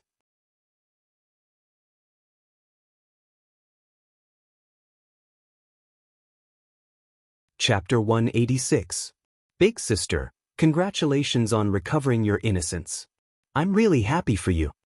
Seeing that the situation was bad, Yi Shanshan immediately stepped forward and wanted to pull Yi Jioga's hand. However, Yi Jioga avoided her hand and said expressionlessly, "That's not what you said earlier." "Big sister, are you still blaming me?" Yi Shanshan had a wronged expression and said tearfully, "I was worried about you, so I mistakenly believed the rumors. It's all my fault. Big sister, if you want to blame me, then beat me up to vent your anger. I won't dare to have any complaints." "Jioga, your sister is just worried that you'll go astray," Yi Yuxuan said with the dignity of a father. "Although you've cleared your name this time, if you hadn't acted rashly, you wouldn't have fallen into the evil cultivator's trap so easily. You should take this as a warning and be careful in the future." "Grandmaster Yi is right. I will remember your teachings." Yi Jioga looked straight into Yi Yuxuan's eyes and said word by word. Hearing the words Grandmaster Yi, Yi Yuxuan immediately frowned. Although he hated Yi Jioga, if Yi Jioga still went against him in such a situation, it would be a great loss of face for him. Thus, Yi Yuxuan put on a stern face and said, "Father misunderstood you this time. It's Father's fault. Do you still want to argue with me? Big sister, we're family. Broken bones connect tendons. Father is doing this for your own good. He's worried that you'll go astray, so he hurried over. Actually, he's always been thinking about you." Yi Shanshan's eyes were slightly red and she felt wronged. There's no need to say any more. Grandmaster Ye's words always carry weight. Since you've already posted the Tianxia board and cut off your relationship as father and daughter, there's no need to force yourself to repair it. From now on, we'll go our separate ways. Whether I, Yi Jioga, live or die, has nothing to do with you. Yi Jioga's cold voice wasn't loud, but it clearly reached everyone's ears. The surrounding crowd was silent and looked at Yi Yuxuan with a gloating expression. "You deserve it. Who told you to confuse right and wrong, to be heartless and to hurt your daughter's heart?" Yi Yuxuan's face was ashen. He had never felt so humiliated in his life. He really wanted to slap Yi Jioga and drag her back to teach her a lesson. Unfortunately, he could only think about it. Yi Jioga didn't care about what Yi Yuxuan was thinking. He turned around and said to Dongfang Yao, "Master Dongfang, I still have some matters regarding evil cultivators that I want to discuss with you. How about we go to the medicine refining tower?" "Sure." Dongfang Yao nodded, then glanced disdainfully at Yi Yuxuan, whose face was as black as the bottom of a pot, then left with Yi Jioga and the others. Ouyangsen, Xiachen Feng, and Hu Lin hurriedly followed. In the blink of an eye, only the Crown Prince, Su Junqing, Yi Yuxuan, and Yi Shanshan were left. "Father, big sister is too heartless. How can she cut off our relationship just like that? We are a family." Yi Shanshan's face was anxious and sad, but in fact, she wanted to take the opportunity to give Yi Yuxuan a hard time. However, Yi Yuxuan's face was ashen. He glared at her fiercely and scolded, "You're a useless thing." With that, he flicked his sleeves and left. Yi Shanshan wanted to chase after him, but she felt that it was too unsightly, so she stopped and looked at the Crown Prince with an aggrieved expression. The reason why she wrote a letter to encourage her father to clean up the family was also because of the crown prince. The crown prince's face was flushed red. He didn't notice Yi Shanshan's expression at all. His ears were filled with the voices of the common people, as if they were saying how incompetent he was. He really couldn't understand. Yi Jioga had clearly been forced into a desperate situation by them, so how could he turn the tables so easily? Crown Prince, let's go back. Su Junqing said in a low voice, at a time like this, we have to keep our composure. Let's go. The Crown Prince turned around and led his people back to the medicine refining building. Yi Shanshan hurriedly followed the Crown Prince back to the medicine refining building's rising sky pavilion. She originally wanted to discuss with the Crown Prince what to do next. Unexpectedly, the Crown Prince didn't have the time to pay attention to her. He went to the study with Su Junqing and even had people guard the door, preventing her from entering. At this moment, Yi Shanshan's mood was ashamed, angry, and hateful. The Crown Prince was her good match, and Su Junqing was her cousin. These two people should be very close to her, but they both rejected her at the same time, making her deeply feel that she was not trusted. Unfortunately, she didn't have the courage to rush into the study and cause a ruckus. She could only leave indignantly. The Crown Prince lost his temper in the study. He pointed at Su Junqing and cursed, Su Junqing, what the hell are you doing? Didn't you say that Yi Jioga is dead for sure? But now, she's the hero who killed the heretic cultivator and the imperial uncle favors her. I'm the clown, the biggest joke of the Thunder Country. Crown Prince, please quell your anger. Yi Jioga's name is only temporarily cleared, and it won't affect our grand plan much. The Thunder Country side is more or less done, and the throne will belong to you. Why must you waste so much effort on Yi Jioga? Su Junqing calmly persuaded. Really? The arrangements in the capital are more or less done. The Crown Prince's eyes brightened. That's right. Once the matter with Alchemy City is over, you will become the next emperor of the Thunder Country. Su Junqing spoke without hesitation. Good. As long as you work well for me, I won't mistreat you. The Crown Prince excitedly patted Su Junqing's shoulder with a face full of satisfaction. Thank you for your appreciation, Your Highness. This subordinate will go now. Su Junqing smiled in a flattering manner. Go! The Crown Prince waved his hand in satisfaction.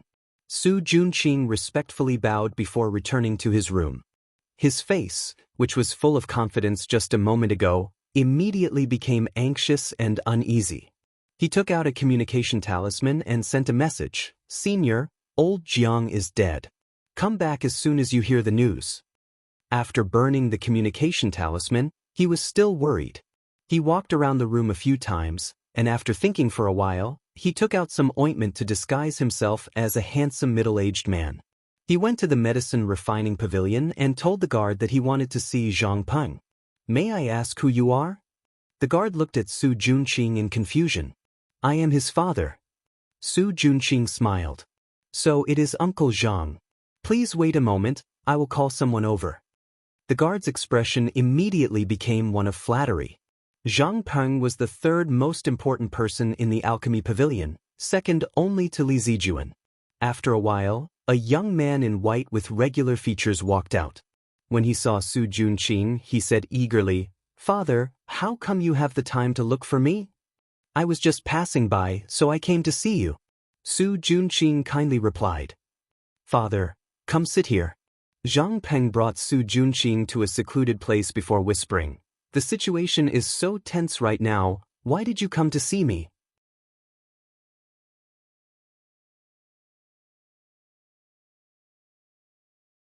Chapter 187. I had no choice. It was an emergency, so I had to find you. Do you know what Yi Jioga said to Dongfang Yao when he returned? Su Junqing asked. He had spent a lot of effort, money, and spells to win over Zhang Peng. Unless it was absolutely necessary, he didn't want to use this chess piece. But now that old Jiang was killed and Lu Yunfei was missing, he was a little anxious. They are still discussing in the tea room. Aside from Li Zijuan, no one else can enter. Zhang Peng's handsome face flashed with jealousy when he mentioned Li Zijuan. He believed that whether it was cultivation, character, or alchemy skills, he was no worse than Li Zijuan. However, Grandmaster Dongfang favored Li Zijuan. Not only did he accept him as his last disciple, but he also handed over all matters of the alchemy pavilion to him. Zhang Peng had stayed in the pavilion for more than 20 years and put in a lot of effort, but he was still an honorary disciple. He would forever be below Li Zijuan. He couldn't accept this. As long as you investigate their next move, Li Zijuan won't live for long. At that time, you will be the first disciple of the alchemy pavilion. Su Junqing tempted him. He had made use of Zhang Peng's hatred towards Li Zijuan to win him over. Okay, I will inform you if there is any news. Zhang Peng nodded and returned to the pavilion. At this time, Yi Jiuge, Dongfang Yao, and Li Zijuan were sitting in the tea room, discussing how to deal with bloodthirst. She told Dongfang Yao and Li Zijuan all the information she knew about bloodthirsty sect, including the methods they often used. According to you, Bloodthirst is stirring up trouble in Alchemy City because he wants to use me as a bait? Dongfang Yao raised his brows. Yes. Yi Jiuge nodded. This bloodthirst is quite daring. Dongfang Yao sneered. He had been famous for a long time and was a top character in the Thunder Nation. Now, he was being used as a bait by a heretical cultivator. This was a great insult to him. This bloodthirst is ruthless and has many tricks up his sleeves. Grandmaster Dongfang, you must not be careless. Yi Jiuge solemnly advised. Humph, if he came here personally, I would be a little afraid. But he wants to take me down by sending a few evil cultivators? He's looking down on me too much. Dongfang Yao was truly enraged. He turned to Li Zijuan and said, Pass down my orders. Offer a reward of 1,000 gold coins for any clues leading to the heretical cultivators and 10,000 words for their heads. Then, send out all the guards of Alchemy City. We must find the bloodthirsty sect's heretical cultivators and kill them all. Yes. Li Zijuan nodded, then asked hesitantly, What about the Crown Prince and Su Junqing? Don't touch them yet. Send someone to keep an eye on them. After I eradicate the remnants of the bloodthirsty sect, I will personally send Dongfang Jianming, this blind fool, back to Shangjing to be punished by his father, Dongfang Yao said fiercely. How did their Dongfang family produce such a muddle-headed thing? He actually mixed with evil cultivators. He must be tired of living. I understand. Li Zijuan nodded solemnly. Yi Jiuge frowned and disagreed. Grandmaster, Su Junqing is a sinister and cunning person with many tricks up his sleeve.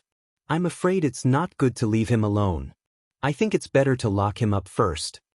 It would be even better if they could immediately announce Su Junqing's identity as a heretical cultivator. That way, they wouldn't have to worry about him using the bewitching art again. I know what to do. You don't need to say anything more. Dongfang Yao shook his head. The Su family had deep roots in Shangjing and was deeply involved with the Crown Prince. If they rashly captured Su Junqing, he was afraid that the Crown Prince would be dragged into this. No matter how hateful the Crown Prince was, he was still a member of the Dongfang family. If the scandal of him colluding with heretical cultivators was exposed, it would have a great impact on the Dongfang family and might even shake the hearts of the people. As a member of the Dongfang family, he had to think more about the family. Yi Jiuge saw that Dongfang Yao had already said this much and didn't say anything else. Instead, he asked Li Zijuan about the matter of trapping Lu Yunfei. Senior apprentice Brother Li, you made such a thorough plan last night. How did Brother Wang get injured? Last night, we used the treasure-seeking scorpion that you gave us to lure Lu Yunfei over. However, that woman was indeed powerful. She killed many of our people and injured Brother Wang. In the end, we couldn't stop her and even the treasure-seeking scorpion was stolen by her. Li Zijuan lowered his head and said in shame. It was because of this that he invited his master out and let his master personally take charge of the situation. Lu Yunfei is the direct disciple of the bloodthirsty ancestor. She has many treasures on her. It's normal that you didn't check the corpse. Yi Jiuge comforted him with good intentions. Normal my ass. Dongfang Yao glared at Li Zijuan and scolded, What did I tell you before? Don't just bury yourself in cultivating alchemy all day. You also need to take care of your spiritual techniques. Last night, if it wasn't for Wan Xiang blocking a palm for you, you would have lost your life.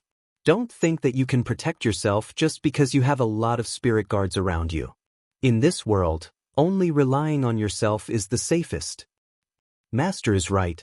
This disciple knows his mistake. Li Zijuan hurriedly bowed in acknowledgement. In the past, he always thought that if he cultivated his alchemy techniques well, he wouldn't have to worry about his safety if he hired more guards. But after the big battle last night, those guards couldn't even take care of themselves. Only then did he realize how important cultivation was. I'll go see Brother Wan first. Yi Jioga didn't want to listen to Dongfang Yao scold his disciple, so he stood up and said his goodbyes. I'll send someone to bring you there. Li Zijuan stood up and opened the door. Just as he was about to call for an apprentice, he saw Zhang Peng walking past him and took the initiative to ask, Senior Brother Li, what's the matter? I want to find an apprentice to bring Miss Yi to the extraordinary pavilion to see Wan Xiang. Li Zijuan said casually. I'm about to go to the extraordinary pavilion. If Miss Yi doesn't mind, let me lead the way. Zhang Peng smiled. Then I'll have to trouble you. Yi Jioga didn't think too much and followed Zhang Peng to the extraordinary pavilion. Miss, you've been wrong this time. I told them that Grandmaster Yun's granddaughter couldn't be a leader of evil cultivators, but they didn't believe me. Luckily, you've cleared your name. Zhang Peng said indignantly.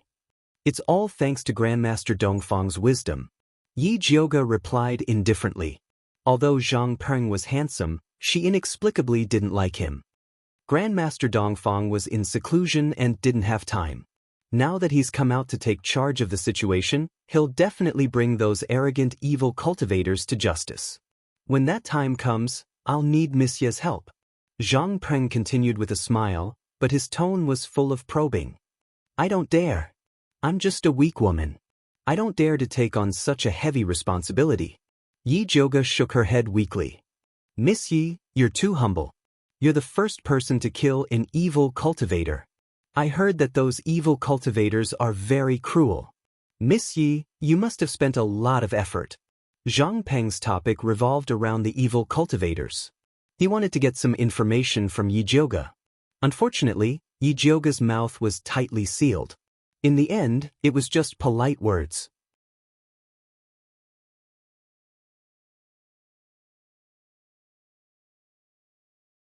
Chapter 188.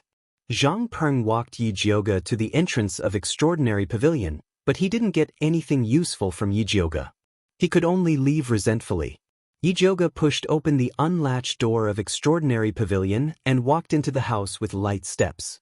At the door, he saw Wan Xing lying on the bed with a pale face, surrounded by Songling and the others. Eldest Miss is here? Ouyangsen was the closest to the door, so he was the first to see her walk in. Where are Hu Lin and Xia Chenfeng? Yi Jioga glanced around and didn't see Hu Lin and Xia Chenfeng. They went to get their reward, Ouyangsen replied. This is... Yi Jioga looked beside Ouyang Senator. There stood a dark-skinned, tall, and burly man. His eyes shone brightly, and his short hair stood on end. He seemed to be the level 2 alchemist Xiong Yunhu, who was scared out of his wits by the evil cultivator and insisted on staying in the alchemy pavilion. Nice to meet you, Miss Yi. Xiong Yunhu grinned, looking extremely simple and honest. Good day, alchemist Xiong. Yi Jioga nodded and thought to himself, this guy is so muscular, I really can't tell he's such a coward. Xiong Yunhu was quite good at reading expressions. Seeing that Yi Jioga was here to talk to Wan Xiang, he immediately stood up and said, I still have something to do, so I won't disturb Brother Wan's rest. Let's talk another day. Take care, Alchemist Xiong. Wan Xiang nodded. I'll see you off. Ouyangsen was the closest to Xiong Yunhu, so he took the initiative to see him off. Come visit me when you have time, Alchemist Ouyang. I still have many things to talk to you about. Before Xiong Yunhu left, he repeatedly invited Ouyangsen to look for him. Ouyangsen readily agreed. Yi Jioga looked at Xiong Yunhu's back and turned to ask Wan Xiang, are you familiar with him? Today was the first time I talked to him. Wan Xiang shook his head. If you're not familiar, why did he look for you for no reason? Yi Jiuge asked doubtfully. He probably heard that alchemist Ouyang is here, so he came to see. Wan Xiang said hesitantly. I've only met him a few times. Ouyang quickly distanced himself from Xiong Yunhu. He didn't want others to think he was a coward like Xiong Yunhu. He's just a coward. If he wants to come, then come. Why bother with him so much? Bai Songling curled her lips disapprovingly and asked Yi Jiuge, how did your talk with Master Dongfang go? Great Master Dongfang has already given the order to capture the evil cultivators of bloodthirsty sect. He will personally take action. Yi Jiuge sat down in front of Wan Xiang's bed. That's good. Gong Honglei almost turned the world upside down when you were not here. Li Zijuan persuaded him to bring back Gong Hongyu's body before sending him away. Bai Songling was also a little relieved. If Gong Honglei had been present today, it would not have been so easy for Yi Jiuge and the others to clear their names. That stubborn fellow firmly believed that Yi Jiuge had killed her sister and shouted every day that she would kill her to take revenge. Now that everything is clear, it's pointless for him to make a fuss. Yi Jiuge's face darkened. She did not have a good impression of Gong Honglei. That guy had a body full of cultivation but no brains. He deserved to be used as a tool by others. I'll write a letter to Shangjing later and ask the emperor to issue an imperial edict to the world. Otherwise, those people will be kept in the dark and go around saying you're wrong. Wan Xiang was sincerely happy for Yi Jiuge. Previously, Yi Yuxuan and the crown prince had splashed dirty water on Yi Jiuge. If they did not issue an imperial edict to prove Yi Jiuge's innocence, it would be useless even if she cleared her name in Alchemy City. This matter is not urgent. Let me see your hand. Yi Jiuge reached out and felt Wan Xiang's pulse. He found that he was seriously injured. Although he had already taken a healing pill, the remaining poison in his organs had not been cleared. One could imagine how intense the battle last night was. Yi Jiuge withdrew his hand and said with a frown, didn't I tell you to be careful of Lu Yunfei? How did you get injured? Her blood-colored bell is too powerful. None of us could stop her, but she was also injured by us. Wan Xiang did not say that Li Zijuan was careless, and that he was injured because he was trying to save someone. Little mute, give brother one a goo insect. Yi Jiuge felt that Wan Xiang lost because he did not have a goo insect to detoxify the poison. Wan Xiang's usually calm face could not help but reveal a happy expression. He said in a low voice, thank you. Just now, Bai Songling kept showing off in front of him how powerful her big mouth goo was. It opened its big mouth and absorbed all the poison that the evil cultivator breathed out. He was really envious when he heard it, but he was too embarrassed to ask Yi Jiuge for it. What are you thanking me for? Everyone has a share of this goo insect. Naturally, you will get one too. Yi Jiuge said generously. Since Yi Yu and Bai Songling had already been given away, Wan Xiang would not be missing. This one is good. Jun Yichen did not let Wan Xiang drip his blood and directly helped him choose the biggest goo insect. Wan Xiang looked at the goo worm lying on his arm after absorbing his blood essence, and he was very happy in his heart. He did not believe that the goo insect he cultivated would be worse than Bai Songling. Little mute, you are biased. Bai Songling immediately shouted, didn't you say that these goo insects would automatically choose their master? Why is it that Wan Xiang can choose as he pleases? Wan Xiang has a good character. These goo insects are all willing to follow him. Naturally, I will choose the strongest one for him. Jun Yichen said confidently. What do you mean? Is my character not good? Bai Songling was angry.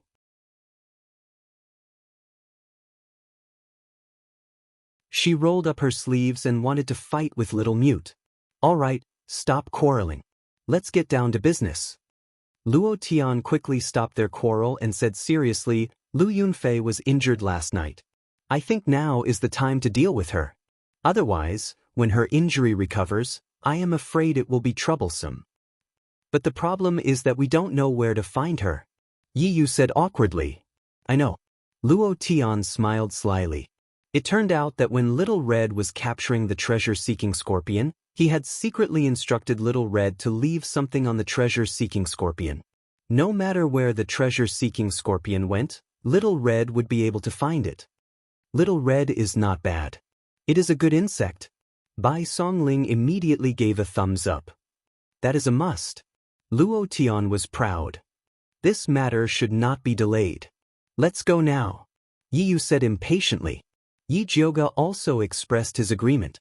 Lu Yunfei was the direct disciple of the bloodthirsty sect's ancestor. If they could capture her, they would be able to deal a heavy blow to the bloodthirsty sect. Xiang, rest well and wait for our triumphant return. Bai Songling patted Wan Xiang's shoulder and waved her hand in high spirits. Let's go. Luo Tian summoned Little Red and used his consciousness to order it to find the treasure-seeking scorpion. Little Red circled above the room. After determining the direction, it flapped its wings and flew forward. Yi Jiuge left the lofty pavilion and immediately felt countless eyes staring at them from the dark. She turned around and looked at the extremely quiet alchemy pavilion. Suddenly, a feeling of anxiety arose in her heart. It was as if something unexpected was about to happen.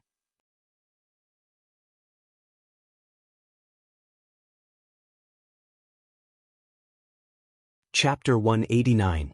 Eldest Miss, what's wrong? Yi Yu followed Yi Jiuge's gaze and looked towards the alchemy pavilion. It's nothing. Yi Jiuge suppressed this strange feeling and repeatedly comforted himself. With Dongfang Yao overseeing the alchemy pavilion, Wan Xiang and the others will be fine. Then let's go. Yi Yu didn't think too much about it. All his thoughts were on chasing after Lu Yunfei. Yi Jiuge nodded and led the others to follow behind Lil Red. After leaving Alchemy City, they made their way into the forest and finally arrived at a precipitous cliff. The mountain wind whistled, causing Yi Jiuge's dress to flutter. Looking down from above, it was impossible to see the situation at the bottom of the cliff. Could it be that Lu Yunfei jumped off the cliff? Bai Songling looked at the cliff suspiciously. You want to jump off a cliff? Even that demonist doesn't know how to jump off a cliff. Zhu Nichen sneered. Lu Yunfei might have discovered the 1,000-mile fragrance on the treasure-seeking scorpion, Luo Tian said solemnly. The trail is broken. What should we do next? Yi Yu frowned. There were dense forests everywhere, and it would not be easy to find Lu Yunfei. Luo Tian, can you let Little Red find the general direction in which Lu Yunfei disappeared? Bai Songling asked expectantly. Let me try, Luo Tian ordered Little Red. Little Red circled left and right a few times, but in the end, it was still unable to determine a specific direction. This place is too big. Even Little Red can't do anything about it. Luo Tian tried and shook his head. Lu Yunfei has been in Alchemy City for so long, she must have a fixed base outside. Let's look carefully, maybe we can find some clues. Bai Songling was not willing to let the demoness go like this. Stronghold? Yi Jiuge's eyes lit up as he thought of something. Back then, the corpses that were thrown into the rubble all had red clay at their feet. That red clay might be where Lu Yunfei was hiding. Do you know where there is red clay nearby? I know of a valley where the soil is red, Bai Songling immediately said. Previously, he had been tracking down the missing spiritualists and searched all the mountains nearby. Nobody knew better than him. Let's go take a look. In this situation, they could not let go of any clues. Bai Songling led them through a dense forest and finally came to a low-lying valley. The valley was overgrown with weeds and vines. The exposed soil was brown, and there was no sign of red clay at all. The red clay is under that patch of grass. Bai Songling pointed at the grayish-green patch of grass on the far left. Speaking of which, it was also a coincidence. When he led the team to this place, there was an unlucky guy who accidentally fell down and came up with a butt full of red mud, which made them laugh uncontrollably. There's something strange about this grass. Yi Jiuge opened his spiritual eye to take a closer look and realized that the grass was covered in a black-red mist which was extremely strange. Bai Songling, who was about to jump down, immediately retracted his foot and said, "Should I release Big Mouth out to have a look?" Ever since he found out that his Big Mouth goo had the ability to swallow poisonous gas, he had been wanting to show off.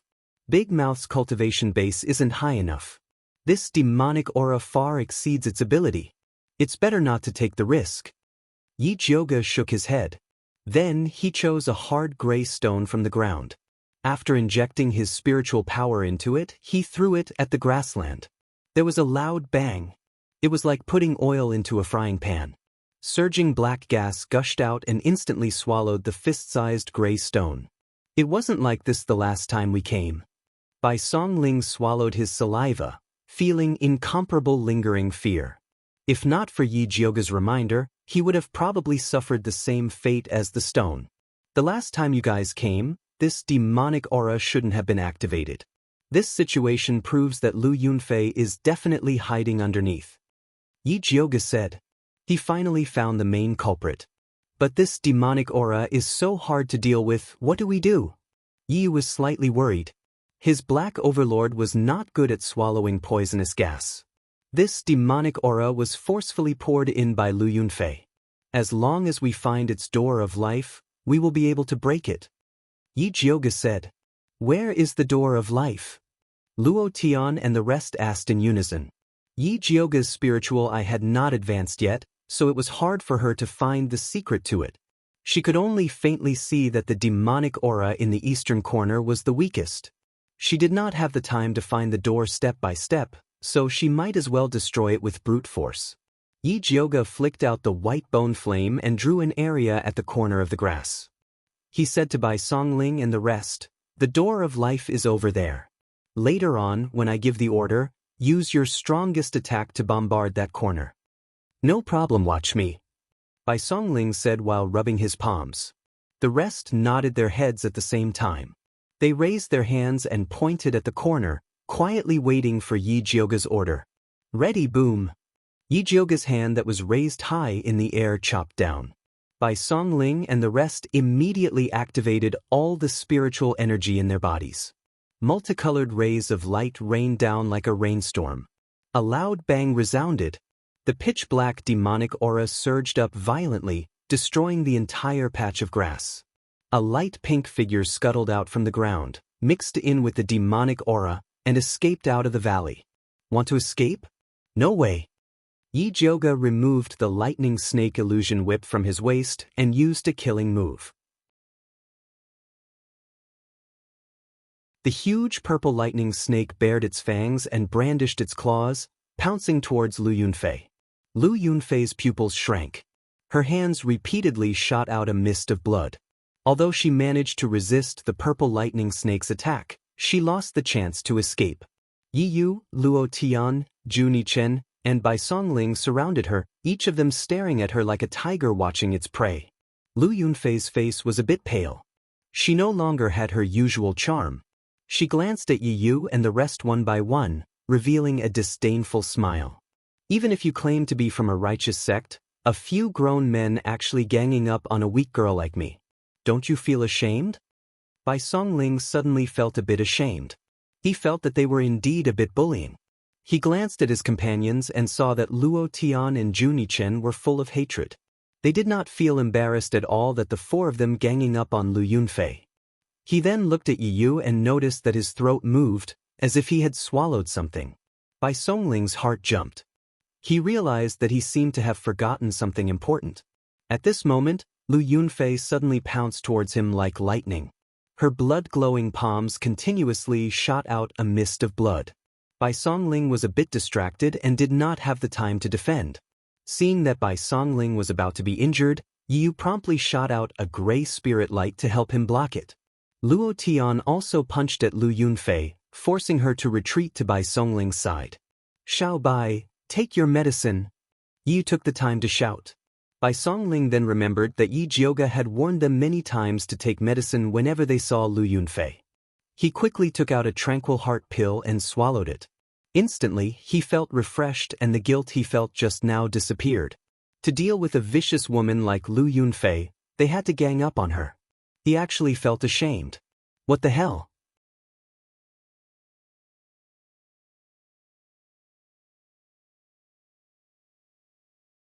Chapter 190. Bai Songling's hands glowed with green light and transformed into two green vines that joined the battle. The blood mist on Lu Yunfei's body flickered, but she was not at a disadvantage against the four of them. The more Bai Songling fought, the more shocked she became. She did not expect Lu Yunfei to be so powerful even after being injured. She had not even started to use her blood bell and blood sword. Bai Songling thought of this and did not dare to relax anymore. She used all her strength to fight the enemy seriously. The others did the same. Lu Yunfei felt the pressure increase. She had used her charm technique to bewitch the four of them. Yi Yu had already taken the pill, Luo Tian and Zhu Nichen were unmoved. The only one who was affected was Bai Songling, the wood element spiritualist. It was a pity that Bai Songling woke up too early and she did not succeed. It was all those ants' fault for injuring her last night. Otherwise, how could they be her opponents? Lu Yunfei had not been injured for so many years. This time, she was injured to the extreme. In her anger, she could not care less about her injuries and immediately took out her blood bell to control it. She had to get rid of the four of them quickly to deal with Yi Jioga, who was standing by the side. She did not think that Yi Jioga was powerful the last time they fought. She did not expect Yi Jioga to be hiding his strength. She had really underestimated him. A strange ringing sound came from the blood-red bell. Bai Songling, Yi Yu and the rest had heard of the power of the blood bell. They immediately jumped back to prevent themselves from being hit. Yi Jioga also became vigilant. He realized that Lu Yunfei's bell was not as powerful as before. It was probably because she was injured, calling her sick and wanting her life. If he did not make a move now, when would he? Everyone, let's take her down. Yi Jioga made a prompt decision and joined the battle. The lightning snake illusionary whip in her hand whistled through the air, and streaks of purple lightning flew towards Lu Yunfei. Bai Songling's green vine soared and wrapped around Lu Yunfei. Zhu Nichen's abdomen trembled and let out a strange call. Dozens of rank 1 black-top snakes came to attack Lu Yunfei. Luo Tian relied on the strength of his physical body and punched towards Lu Yunfei. Lu Yunfei was already injured. Now that she was surrounded by everyone, she could not take it. A moment of carelessness, Yi Jioga's thunder snake fantasy whip hit her wrist and the blood bell flew out. She opened her mouth and spat out a red sword at Luo Tian. Unexpectedly, Xiao Hong, Big Mouth and Black Overlord, the 3 goo worms, were already waiting at the side. They swarmed up and swallowed the blood sword cleanly. Lu Yunfei used up all her moves and knew that she was not a match for these people. She was not in the mood to continue fighting, so she tried to activate the protective blood mist around her to leave, but she found that her body could not move. Yi Yu hid in Lu Yunfei's shadow, and at the crucial moment he finally used his puppet kill, controlling Lu Yunfei's body. Yi Jioga led Luo Tian and the others to charge forward and press Lu Yunfei to the ground. She sealed Lu Yunfei's vital acupoints and tied her up tightly with ropes. Lu Yunfei's hair was disheveled and her body was covered in mud. She looked battered and exhausted. But her fierce expression was like that of a crazy woman, as if she could pounce on them and bite them at any time. You're about to die, yet you still dare to act so arrogantly? You'll be crying later. Yi Jioga sneered. You lowly ants, you actually dare to use despicable methods to deal with this grand ant. This grand ant will skin you and pull out your tendons, then refine you into the lowest grade blood slaves to feed to the dogs. Lu Yunfei cursed crazily, but halfway through she was slapped by Yi Jioga. She wanted to continue cursing, but the moment she opened her mouth, she was beaten black and blue by Yi Jioga, unable to even open her mouth. Let me tell you, this grand ant does not have a good temper, you better take it easy. Yi Jioga looked down at her from above, his gaze cold and indifferent, as if he was looking at an ant. Old ancestor will definitely not let you off. Lu Yunfei's eyes emitted a venomous light. Then, a trace of blood suddenly flowed out of the corner of her mouth, and she died just like that. Her originally delicate and beautiful white skin instantly turned gray. Her corpse was as stiff as a rock, and even the blood bell had lost its spirit energy. She's really dead. Yi Yu placed his hand under Lu Yunfei's nose, his tone filled with disbelief. He thought that it would at least take a huge battle to deal with Lu Yunfei, but he did not expect her to die so easily. Yi Jioga also did not expect Lu Yunfei to die so easily. She frowned, and said to Zhu Nichen, "Little mute, I remember you saying that the direct disciples have something called blood pearl on their bodies? Yes, I don't know why she didn't use it. Junichen also felt that it was very strange. Yiyu, search Lu Yunfei's body and see if there's anything else on her body. Bai Songling said to Yiyu. You're better at examining corpses. Yiyu did not move. Although I'm good at examining corpses, you're more familiar with her, so you definitely know her body better than me. Bai Songling said seriously. Yiyu immediately felt as if a fly had flown into his mouth, and his whole body felt uncomfortable. He was not familiar with Lu Yunfei. He had always been bullied by her. However, he was too lazy to bicker with Bai Songling and obediently squatted down. From head to toe, he carefully examined the things on Lu Yunfei's body. Other than some jewelry, there was a cosmos sack, and 2 scorpions that were hiding in her sleeves, shivering. Other than the purple treasure-seeking scorpion that was caught by Yi Jioge, there was also a scorpion the size of an infant's fist. Its carapace was light brown, and it was covered with scars from being cut by a knife. Some of the scars had already darkened, and should be old wounds. Some were still very fresh, as if they were cut recently. This brown scorpion also seemed to have a very weak personality, and it kept hiding behind the purple treasure-seeking scorpion while shivering.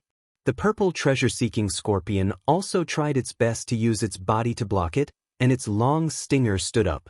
It looked as if it would risk its life if anyone dared to touch it. What's going on? Yi was confused. This smaller scorpion should be the wife of the treasure-seeking scorpion, and Lu Yunfei used it to control the scorpion. Junichen was very familiar with this kind of exotic beast, and he immediately started to explain. It turned out that the treasure-seeking scorpion was a very infatuated creature. As long as it found a mate, it would not change until death. Some unscrupulous people would torture the female scorpion in order to stimulate the treasure-seeking scorpion's ability. Looking at the scars on the female scorpion's body, it was obvious that she had been tortured by Lu Yunfei. This witch is really vicious, she won't even let a scorpion go. Yiyu's disgust towards Lu Yunfei was obvious. When he thought about how he had been bewitched by her seductive technique, and how she had touched him, he felt extremely disgusted. Tiki, any male who loves his wife is worthy of admiration. Yi Jioge said with a sigh. Then, he took out 2 spirit beast pills, and handed them to the treasure-seeking scorpion. You are a natural exotic beast. Even if I let you go, it will be difficult for you to escape the pursuit of others in the future, so I suggest that you choose a good master.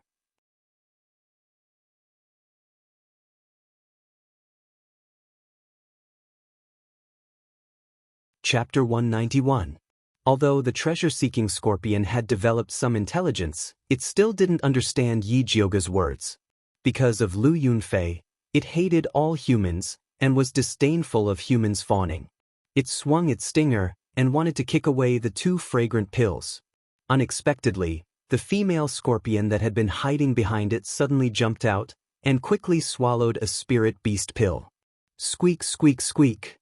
The treasure-seeking scorpion shouted angrily, "How can you eat something given by humans? They are all bad people." Squeak, squeak, squeak. The female scorpion's previous weakness was gone, and she scolded back with an even sharper voice. Is there something wrong with your brain? You can't even tell that it's a good thing? If you don't eat it, I will die. Although it had scars all over its body, it was also very fierce when it scolded. The treasure-seeking scorpion immediately softened, and fawningly pushed the remaining spirit beast pill to its wife, and squeaked, "Since there are benefits, you should eat more." Squeak, squeak. The female scorpion originally wanted to leave this pill for its husband. But its body was indeed weak, and if it didn't take supplements, it might not be able to grow old together with its husband. Therefore, it simply swallowed the remaining spirit beast pill. As expected, the love between husband and wife is deep. Yi Jioge sighed. Young miss, could it be that you can understand their conversation? Yiyu asked curiously. He had never heard of young miss having this ability. Yi Jioge was stunned. Only then did she realize that she could actually understand the conversation between the 2 scorpions. She never had such an ability before. Speaking of which, you seem to understand what Little Red said last time. Junichen looked at Yi Jioge with a probing gaze. Although the blood-clothed Miao people could also communicate with Gu, they could only roughly understand the meaning and could not understand what they were saying. Really? Yi Jioge thought about it and realized that there really was. At that time, she said that Little Red's big belly looked like it was pregnant, and Little Red angrily said that it was a male insect. But the information she received at that time was not very clear, so she did not take it to heart. At this time, the female scorpion ate the spirit beast pill, and the scars on its body healed at a speed visible to the naked eye. The treasure-seeking scorpion knew that this spirit beast pill was truly beneficial to his wife, so he immediately begged Yi Jioge, "You're a good person, please take us in. Not only can I search for treasures, I can also sneak in and assassinate people. I have great abilities. As long as you can give my wife one of those pills every day, I'm willing to work for you." This time, Yi Jioge could clearly feel that the treasure-seeking scorpion was talking to her. Oh my God! When did she learn this foreign language?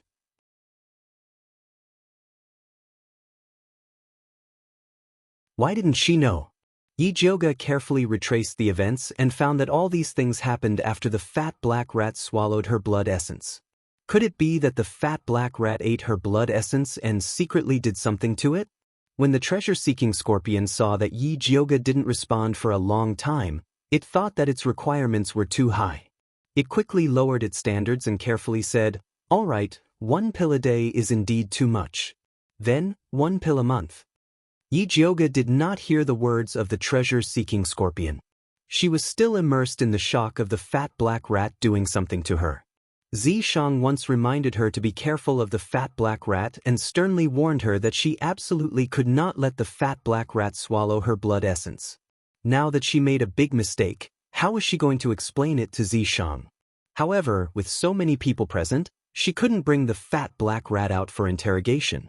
The treasure-seeking scorpion trembled with fear as it looked at Yi Jioge's expression. Seeing that she was suspicious, annoyed, and finally put on a murderous expression, his little heart suddenly jumped, and he quickly said, "All right, I don't want the meatballs anymore. As long as you don't bully my wife, I'll follow you." After saying that, it especially emphasized, "My wife had a miscarriage last time because of that vicious woman. Now, her body is very weak, and she can't bear even the slightest bit of torment. If you kill her, I won't live alone." The treasure-seeking scorpion's poisonous stinger was raised high to show its determination. The female scorpion that had been quietly staying by its side thought of her miscarried child and was so angry that even her carapace turned dark brown. It had been with the treasure-seeking scorpion for many years, but they had never been able to reproduce. That vicious woman probably wanted to get another treasure-seeking scorpion, so she fed them a lot of drugs to stimulate them into estrus and mating. After much difficulty, she was finally pregnant with a baby. In the end, that vicious woman used medicine to test it and found that the child in its belly was just an ordinary scorpion, so she got rid of the child. It hated that vicious woman to death, but unfortunately, it had no way to deal with her. That vicious woman was really too strong.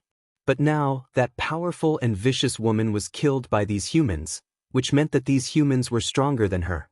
Most importantly, that girl with snow-like skin and unimaginably beautiful, who looked like a white lotus, had a very good heart. This could be seen from the fact that she didn't stop it from swallowing the 2 good pills. The female scorpion made up her mind to follow this white lotus for the rest of her life, so she said to the treasure-seeking scorpion, "Tell it that you're willing to make a contract with her." But the treasure-seeking scorpion was very shocked. Its wife was very stubborn. When it was tortured and abused by that vicious woman, it gritted its teeth and didn't let it agree to sign a contract with that vicious woman. Why did she agree now? She's a good person. The female scorpion was also very helpless, but it felt that other than signing a contract, it couldn't come up with any other conditions to move the White Lotus girl. All right. The treasure-seeking scorpion had always listened to its wife, so it wanted to ask Yi Jioge to sign a contract. At this time, Yi Jioge had already woken up from the chaos of being tricked by the fat black rat. Hearing the treasure-seeking scorpion couple's words, she quickly said, "I don't need you to sign a contract with me. If you want to follow me, Then follow me. In the future, if you find a suitable master or have other plans, just let me know in advance. Shang wasn't here, so Yi Jiuge didn't dare to casually sign a contract with a strange beast. Most importantly, with the fat black rat around, she didn't like the treasure-seeking scorpion's ability to find treasures. The treasure-seeking scorpion couple was stunned. They had been abused by Lu Yunfei for too long, and they didn't dare to believe that there was such a good person in this world. I still have things to do, go rest in my bag first. We'll talk about other things later. After Yi Jiuge finished speaking, she opened the bag that she carried with her. The fat black rat turned over in the corner of the bag, sleeping soundly. The treasure-seeking scorpion couple wisely chose a corner that was the furthest away from her and quietly lay dormant. Jun Yichen and Luo Tian had been watching the conversation between Yi Jiuge and the two scorpions. Seeing that she was really proficient in the beast language, they revealed complicated expressions.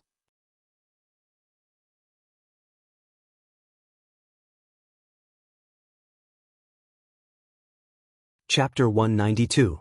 Just as Jun Yichen was about to speak, Yi Jiuge interrupted him. It's useless even if you ask me, I still don't know how I suddenly understand the beast language.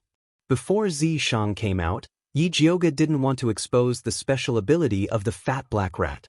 Jun Yichen frowned. He was very dissatisfied with Yi Jiuge's answer. Being proficient in the beast language was very important to the Blood Cloak tribe. If he learned it, he could kill his way back to avenge the tribe leader. Luo Tian grabbed the young master's shoulder and shook his head in disagreement. Everyone had their own secrets. They didn't have the right to interrogate, not to mention that the person with the secret was Yi Jiuge. Jun Yichen bit his lower lip. He knew that he was wrong, but he wanted revenge too much. Yi Yu sensed that the atmosphere wasn't good. He quickly said, let's talk about the beast language later. Let's see what's in Lu Yunfei's Cosmos bag first. After that, he erased the imprint on Lu Yunfei's Cosmos bag and shook out the things inside. First was a thick pile of beautiful beauty skin. Gong Hongyu's human skin was also in it. Other than that, there were 18 blood bottles filled with extremely thick blood and 15 jade boxes. These jade boxes contained bloody meatballs, which were the spiritual roots that they had collected from the spiritualists they had killed during this period of time. But he didn't see the blood beads that Jun Yichen mentioned. Yi Yu looked around and didn't find anything that looked like the blood beads. He wasn't sure if he missed anything, so he looked up at Jun Yichen and asked, did you remember wrongly? Impossible. A core disciple like Lu Yunfei must have blood beads, unless she gave them to someone else, Jun Yichen said with certainty. Can this thing be given to someone else? Bai Songling asked curiously. Of course, although these blood beads can increase one's combat power, they also cause great damage after use. With Lu Yunfei's arrogant personality, she probably felt that she couldn't use it, so she gave it to someone who needed it more. Although these were all Jun Yichen's conjectures, he felt that it was most likely the truth. Bai Songling and Yi Yu felt that Jun Yichen's words made sense. Yi Jiuge, on the other hand, was skeptical. She didn't know why, but she felt that she had missed some very important clues that could affect the entire situation. What was it? Yi Jiuge felt a swelling pain in his head, but he had no clue. At this time, Jun Yichen's expression suddenly changed and he said, not good, Wan Xiang's insects have been killed. Xiang's insect was killed? How is that possible? Bai Songling couldn't believe it. Wan Xiang was doing fine in the alchemy pavilion. How could something happen to him? Would I joke about something like this? Jun Yichen's expression was ugly. Before Wan Xiang's goo hatched, it was still under the control of his blood essence. Now that he was killed for no reason, it was also a great loss to him. Little Master is not lying. Wan Xiang's goo worm is indeed dead, Luo Tian said solemnly. As soon as he finished speaking, Lil, Red, Big Mouth, and Black Tyrant all flew above everyone's heads uneasily. They flew around in circles and looked extremely agitated. Could it be that Su Junqing realized that he had been exposed and decided to take the risk to attack Ziyang? The more Bai Songling thought about it, the more she felt that it was possible. She quickly said to Yi Jiuge, why don't we go back and have a look? He had the deepest friendship with Wan Xiang. When he heard that he was in trouble, he wanted nothing more than to grow a pair of wings and fly back to the alchemy pavilion to investigate and save him. Let's go, we'll go back now, Yi Jiuge immediately ordered. Lu Yunfei's corpse wasn't easy to take away, so Yi Yu found a place to hide her. The Cosmos sack was left with Yi Jiuge. After the group finished their preparations, they hurriedly rushed towards Alchemy City. The valley was quite a distance away from Alchemy City. They hurried, but they still couldn't make it back before the city gates closed. It was already dusk. The afterglow of the setting sun cast a dark yellow glow on the closed city gates. Yi Jiuge, Bai Songling, Yi Yu, and the rest squatted on a small hill half a mile away from the city gates, looking at Alchemy City from afar. She didn't know why, but when she looked at the closed city gates from afar, her heart thumped wildly. She actually didn't dare to approach. What's wrong, young miss? Bai Songling looked at Yi Jiuge in confusion. She didn't understand why she was guarding here and not willing to enter Alchemy City. Though the city gates were closed, it wasn't a big deal to them. They could just find a hidden place to cross over. Yi Jiuge shook his head. Something's not right. It's not a wise move to return to Alchemy City right now. She didn't know how to describe her feelings, but she instinctively didn't want to go in. Yi Yu suggested, how about I sneak in first to see what's going on? The sky was already dark, and the city walls were surrounded by shadows. As long as he was careful, there shouldn't be a problem. Alright, be careful then. Yi Jiuge nodded in agreement. Yi Yu crept away from his spot and carefully sneaked into the shadows to approach the city walls. Yi Jiuge and the others carefully watched Yi Yu. After seeing that he successfully sneaked into the city walls, they finally sighed in relief. The sun slowly set, and the last of its light disappeared without a trace. At this time, the city gates suddenly opened. Two groups of soldiers with magic tools to search for evil cultivators began to attack the mountains on both sides. The gates slowly closed behind them, but the security on top of the city walls became even stricter. The top of the walls was brightly lit, and teams of fully armored soldiers were patrolling. Yi Jiuge even saw quite a few spiritualists patrolling everywhere. The entire city was on high alert. What's going on in Alchemy City? Bai Songling also felt that something was wrong. Alchemy City wasn't this tense even when the evil cultivators were at their peak. I don't know what's going on in your Thunder Nation, but in our Blood Cloak clan, this is only the case when the clan leader is being assassinated. Luo Tian spoke word by word. Yi Jiuge finally understood what he had missed out on. The bloodthirsty sect's target has always been Grandmaster Dongfeng. Did something happen to him? That can't be. Bai Songling was shocked. No matter how powerful the evil cultivators from the bloodthirsty sect are, they can't possibly make a move against Grandmaster Dongfeng in the Alchemy Pavilion.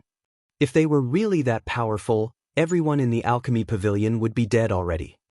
No, something must have happened to Grandmaster Dongfeng. There must be something we haven't thought of in the Alchemy Pavilion. Yi Jiuge's mind raced, but the more he thought about it, the more he couldn't think of anything.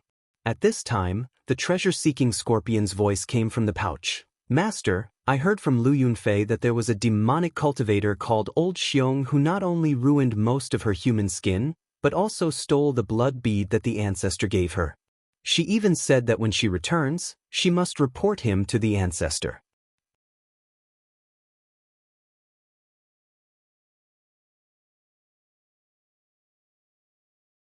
Chapter 193. Old Bear, could it be Xiong Yunhu? Yi Jiuge's heart tightened. No wonder that Xiong Yunhu pretended to be a coward and stayed in the Alchemy Pavilion. He clearly had ulterior motives. It seemed like bloodthirsty ancestor didn't just send an evil cultivator in disguise. Xiong Yunhu had been in the Alchemy Pavilion for so long, so he must have done many things in secret. If that was the case, Yi Yu would be in danger. Yi Jiuge was worried and was wondering if he should send someone to rescue Yi Yu. Then her bag moved, and a purple scorpion head popped out. Master, do you want me to help you investigate the situation of the Alchemy Pavilion? The treasure-seeking scorpion volunteered. Yi Jiuge was surprised.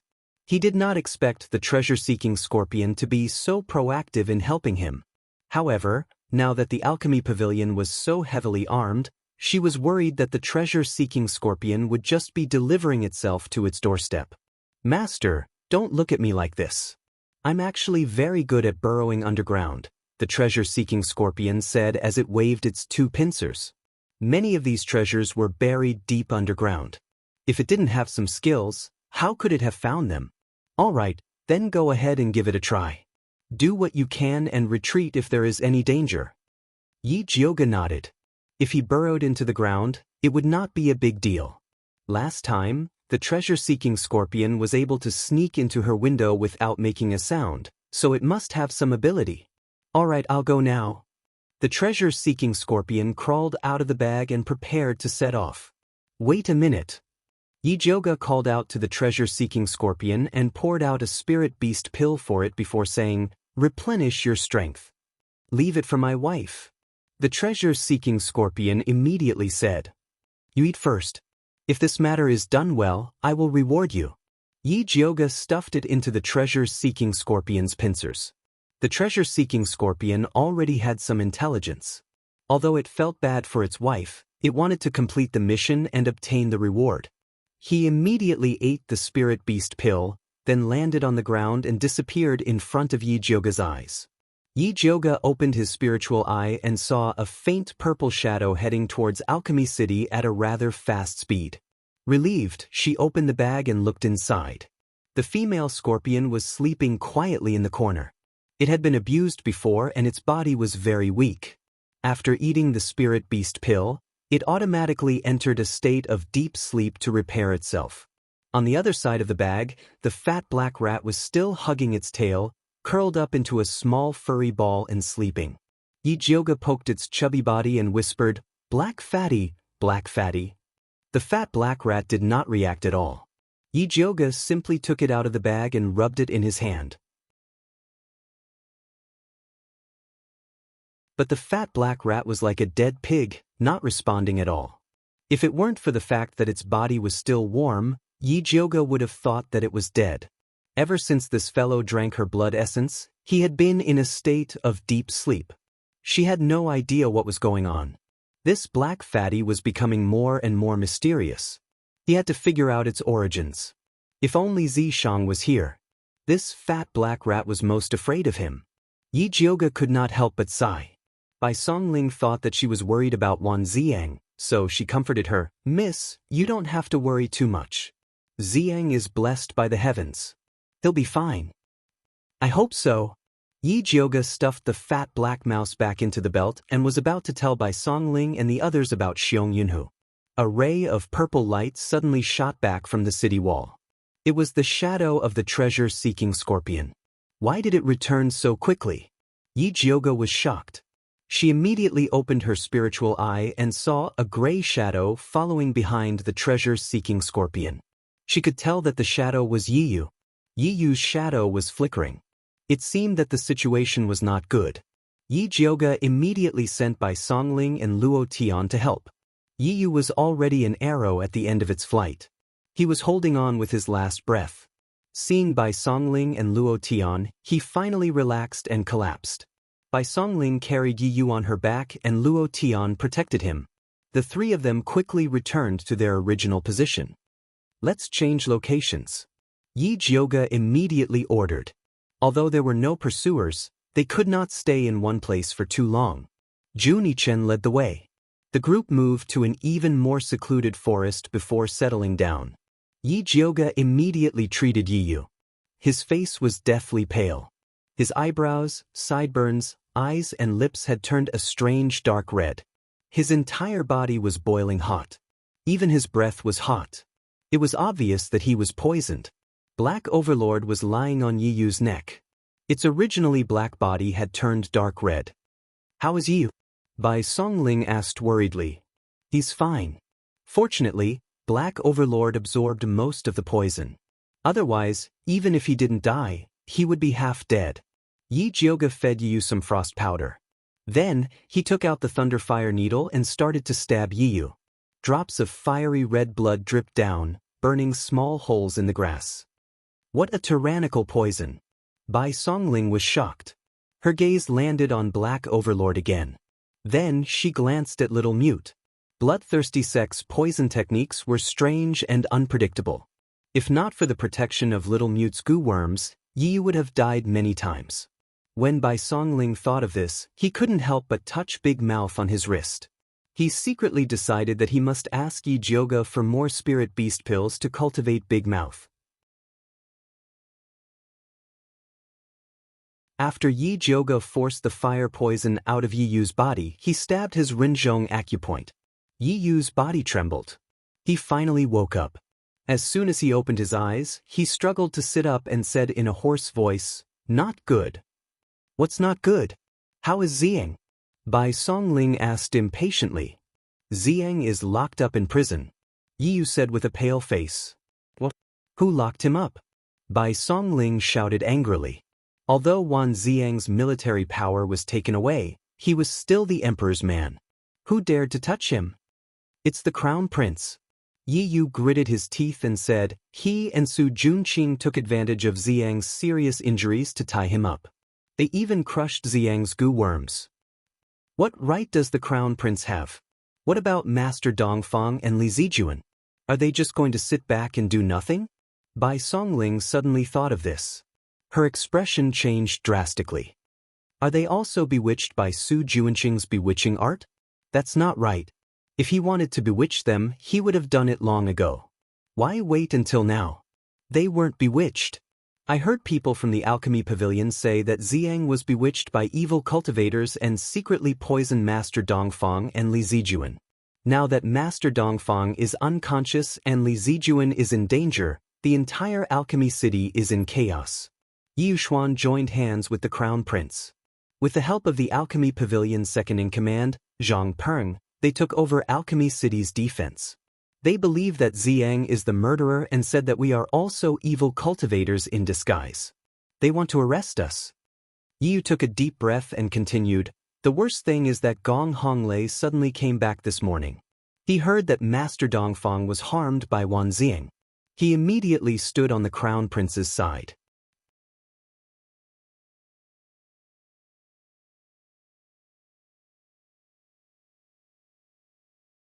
Chapter 194. Bullshit, which eye of theirs saw us being tricked by the heretic? Bai Songling jumped up in anger. He wanted nothing more than to rush into the city and strangle the crown prince. The real evil cultivator is Xiong Yunhu. He should be like Jiang Xingjie, equipped with an aura-concealing magic tool. Moreover, his cultivation is even higher than Lu Yunfei's. Yi Jioge told him about Xiong Yunhu in a deep voice. So it's that guy. I knew he wasn't a good person, coming to visit Xiang for no reason. He's clearly a weasel paying respects to a chicken. He must have planned to harm us. Bai Songling regretted not sending them off. If he knew this would happen, he would have stayed at the alchemy pavilion to accompany Wan Xiang. There's no point in saying all this now. We should hurry and think of a way to save Xiang. Yi Jioge's expression was solemn. Aside from saving Wan Xiang, she also wanted to see the heavily injured Dongfang Yao and Li Zijuan. She had the Thunderfire needles and many supreme-grade pills left behind by her grandfather. No matter how heavily injured they were, she could still save them. The only problem was that Alchemy City was full of obstacles and the Alchemy Pavilion was heavily guarded. With the Crown Prince, Yi Yuxuan, and Gong Honglei interfering, it wouldn't be easy for her to sneak into the pavilion. Yi Yu's next words confirmed Yi Jioge's conjecture. The prison is still fine. Most of the guards are ordinary soldiers. However, Dongfang Yao and Li Zijuan's alchemy pavilion has been surrounded by the Crown Prince, Su Junqing, and Yi Yuxuan's men. Not even a mosquito can enter. Su Junqing even set up a fire trap around the pavilion to deal with me. If it wasn't for the scorpion, I would have died as well. Yi Yu gritted his teeth in hatred when he thought of the fire trap Su Junqing set up. That vicious bastard actually used living people to set up a trap. Otherwise, he wouldn't have fallen for it. 16 guards, 16 lives, he used them so easily to fill the hole. Yi Yu's words weighed heavily on the crowd. Who would have thought that they would fall into an even more difficult situation after clearing their grievances yesterday? Don't be too discouraged. From another perspective, this is the heretical cultivator's final scheme. As long as we save Wan Ziang and heal Master Dongfang and Li Zijuan's injuries, we can completely destroy the bloodthirsty sex plot, Yi Jiuge said calmly. Eldest Mrs. Right, Jiang Xingjie and Lu Yunfei have already been killed by us. Xiong Yunhu and Su Junqing won't be able to be arrogant for long. Once we expose their conspiracy, the Crown Prince, Yu Xuan, and Gong Honglei will be waiting to slap their faces.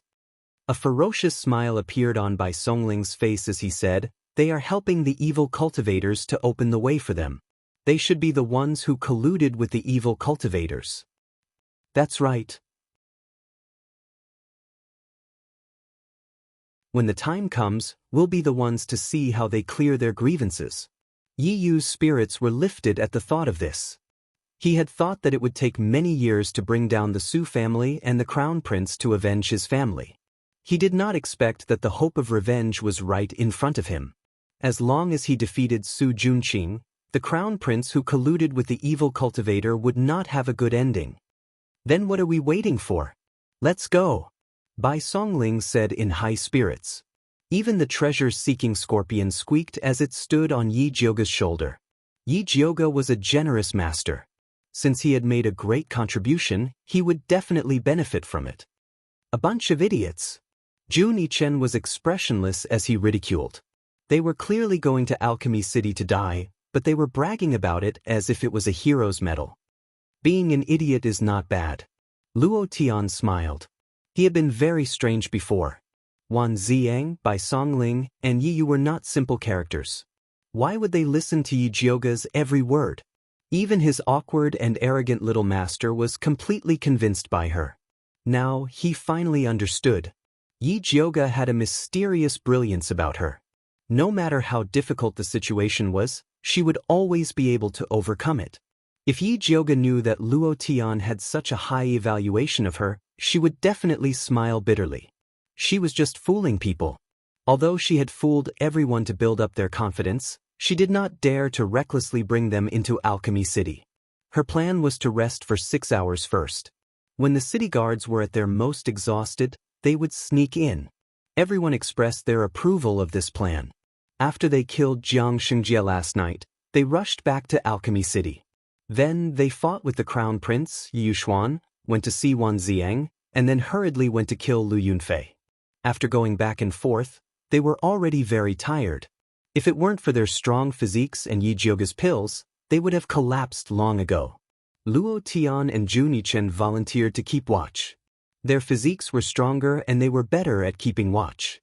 Jun Yichen kept watch for the first half of the night, while Luo Tian kept watch for the second half. No one competed with them. Bai Songling and Yi Yu each found a place to rest. Yi Jiuge climbed up a 100-year-old banyan tree. Standing on a high branch, she gazed at the brightly lit Alchemy City. Every time this happened, she would miss Zishang. Although that guy was unreliable, he would always help her at crucial moments. Yi Jiuge lowered her head and rubbed the purple mark on her arm. It had been almost half a month, yet there was still no movement from Zishang. She didn't know when he would come out. When he was here, she felt annoyed. Now that he wasn't here, she missed him. Just as Yi Jiuge was silently scolding herself for being unreasonable, the mark seemed to move. Her eyes widened and she hurriedly raised her hand to observe. The flat mark was still dim, without any change. It seemed that she was thinking too much. Forget it, it was better to rest and recover enough energy to save Wan Ziang. Yi Jiuge pulled down her sleeves and prepared to close her eyes. Suddenly, a loud noise came from the distant walls of Alchemy City. Yi Yu and Bai Songling, who were pretending to be asleep, woke up. Luo Tian and Jun Yichen also came to Yi Jiuge's side and looked towards the walls. They saw that the walls were brightly lit. Then, several sky lanterns lit up. Below them were several shining words, "Surrender and you won't kill Wan Ziang." It was a blatant threat. "Eldest Miss, what should we do?" Bai Songling looked at the words with a pale face. She was very uncertain. The Crown Prince and Su Junqing hated Wan Ziang to the bone. It was very possible that they would use him as an example. "Let's wait and see," Yi Jiuge said in a low voice. No matter what, Wan Ziang was an imperial envoy appointed by the emperor. The crown prince didn't dare to act rashly. After all, he still had to return to Shangjing. At that time, if Dongfang Ke were to cause trouble and impeach him in front of the emperor, it would be difficult for the crown prince to explain. Yi Jiuge's guess was right. The crown prince really didn't dare to kill Wan Zieng. Crown prince, now is the time to make a decision. If you don't sacrifice the child, you can't trap the wolf. Su Junqing advised. For him, killing Wan Zieng was the best choice.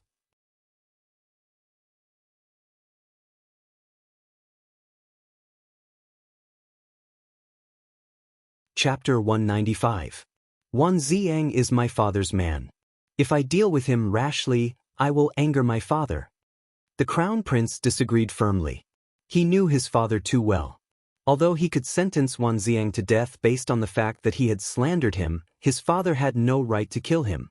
However, only his father could issue the order to kill him. If he did, it would be a seizure of power.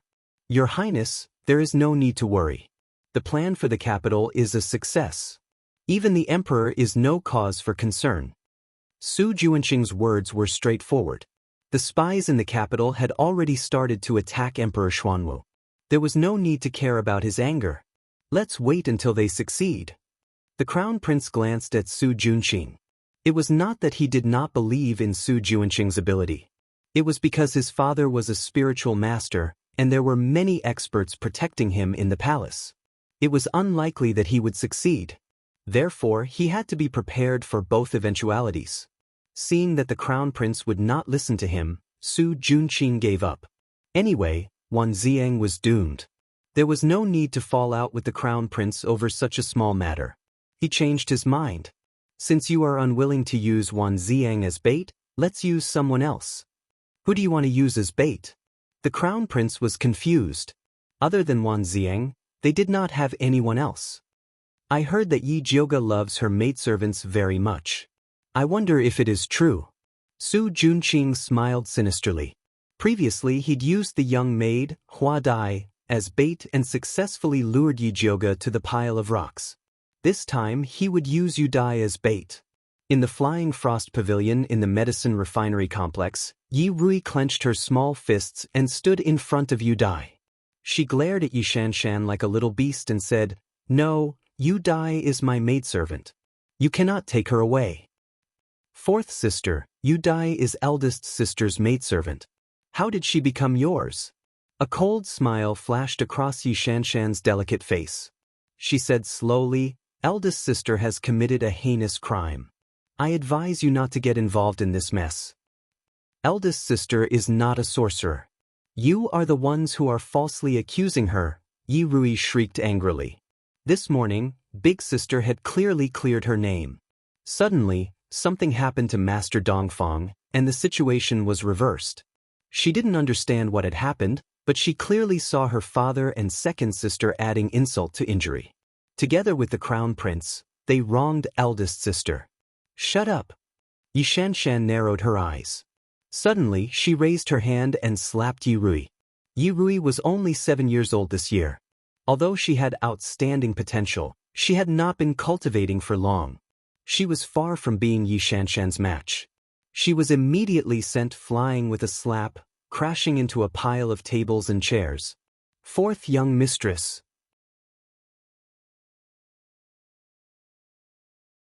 Qing Hu and Qing Lu's expressions changed drastically as they hurriedly rushed over. Yu Dai also wanted to check on fourth young mistress's injuries, but she was held down by Yi Shanshan's bodyguards, gagged, and tied up. "Fourth sister, please don't blame me. I slapped you for your own good. If father was here, I'm afraid this matter wouldn't be resolved with just a slap." Yi Shanshan pretended to sigh and left with the guards. Yi Rui's hair was disheveled and her small face was swollen like a pig's head. She looked at Yi Shanshan's retreating figure with hatred. Once again, she hated herself for speaking so lowly. If she had eldest sister's ability, she would not have ended up like this. "Fourth young mistress, you have done your best. Take care of yourself. Eldest miss will not blame you if she knows." Qing Hu and Qing Lu were sobbing. Yi Rui bit her lip and forced back her tears. She stood up and walked to the table. She picked up the Alchemy Cultivation book and began to read. There was only one burning thought in her mind. I want to become stronger, stronger and stronger. Outside Medicine Refinery City, in a small forest, Yi Jioga and the others were slowly approaching Medicine Refinery City. Although Yi Jioga was certain that the Crown Prince would not dare to make a move, it was better to be safe than sorry. Just then, there was a change on the noisy wall. The Kongming lanterns fell, and a new row of glowing words appeared. Yu Dai will not be killed if she surrenders. Then, a young girl wearing a jade green dress was hung from the wall. Yu Dai. Yi Jioga's eyes narrowed. He could tell at a glance that the little girl was Yu Dai. Despicable and shameless. How dare you use a young girl to extort a confession? Are you even human? Bai Songling gritted his teeth and clenched his fists in anger. Eldest miss, let's go and save her. Yi Yu said calmly. We must save her. Otherwise, Su Junqing will think that we are cowards. Bai Songling agreed. Yi Jioga did not speak. Her face was as calm as water, but her eyes seemed to be burning with fire. The Crown Prince did not dare kill Wan Xiang, but he definitely dared to kill Yu Dai. She did not want the innocent Yu Dai to suffer. However, if she surrendered so easily, they would lose the initiative and would not be able to deal with the Crown Prince and Su Junqing in the future. If she was alone, she would do anything, even if it was a mountain of blades or a sea of flames. However, this matter involved too many things. Sorcerers, Dongfang Yao, Li Zijuan, Wan Xi. She could not only care about her own feelings. She was in a dilemma. She was in a dilemma. Just as Yi Jioga was in a dilemma, a familiar, seductive voice sounded in her mind. If you want to go, then go. At the city gates of Medicine Refinery City, Yu Dai was tied behind her back and hung from the wall. Her head hung low, and her thin, frail body looked lonely and miserable in the night wind. Yi Jioga, if you surrender obediently, I will spare this little sorcerer's life. If you don't blame us for being rude to her. Su Junqing's cold voice rang out from Medicine Refinery City. Yu Dai struggled to raise her head and shouted, Eldest miss, don't worry about me. They instructed Hua Dai to frame you, however, before she could finish speaking, she let out a scream. It turned out that one of Su Junqing's guards had lashed her body with a whip. Add some chili water to her. It doesn't matter if you cripple her as long as she doesn't die, Su Junqing instructed calmly. Yes. The guard's name was Gone Air. He was tall and thin, with triangular eyes and broom-like eyebrows. He looked very sinister, and he loved to extort confessions through torture. This was the first time he had displayed his skills in front of the entire city. He was very excited and immediately prepared a bucket of chili water. He dipped his whip in it and flung it at Yu Dai. The whip, which had been dipped in chili water, broke her skin, and the burning pain rushed straight to her head. It was so painful that it could drive a person crazy. Yu Dai was in so much pain that her whole body convulsed. Her hands, which were tied behind her back, were even worse. She clenched her teeth and swallowed the screams and blood into her stomach. She knew that these evil people wanted to use her to lure the eldest Mississippi. She could not let them have their way. Not bad, little girl. A fierce glint flashed across Gone Air's face, and his entire body contorted with excitement. He switched to a whip with barbs. Not only was this whip more painful, but it could also destroy Yu Dai's clothes. When he thought of Yu Dai's clothes being torn, her naked body covered in blood from his whipping, and the entire city admiring this masterpiece with him, he was so excited that his eyes turned red.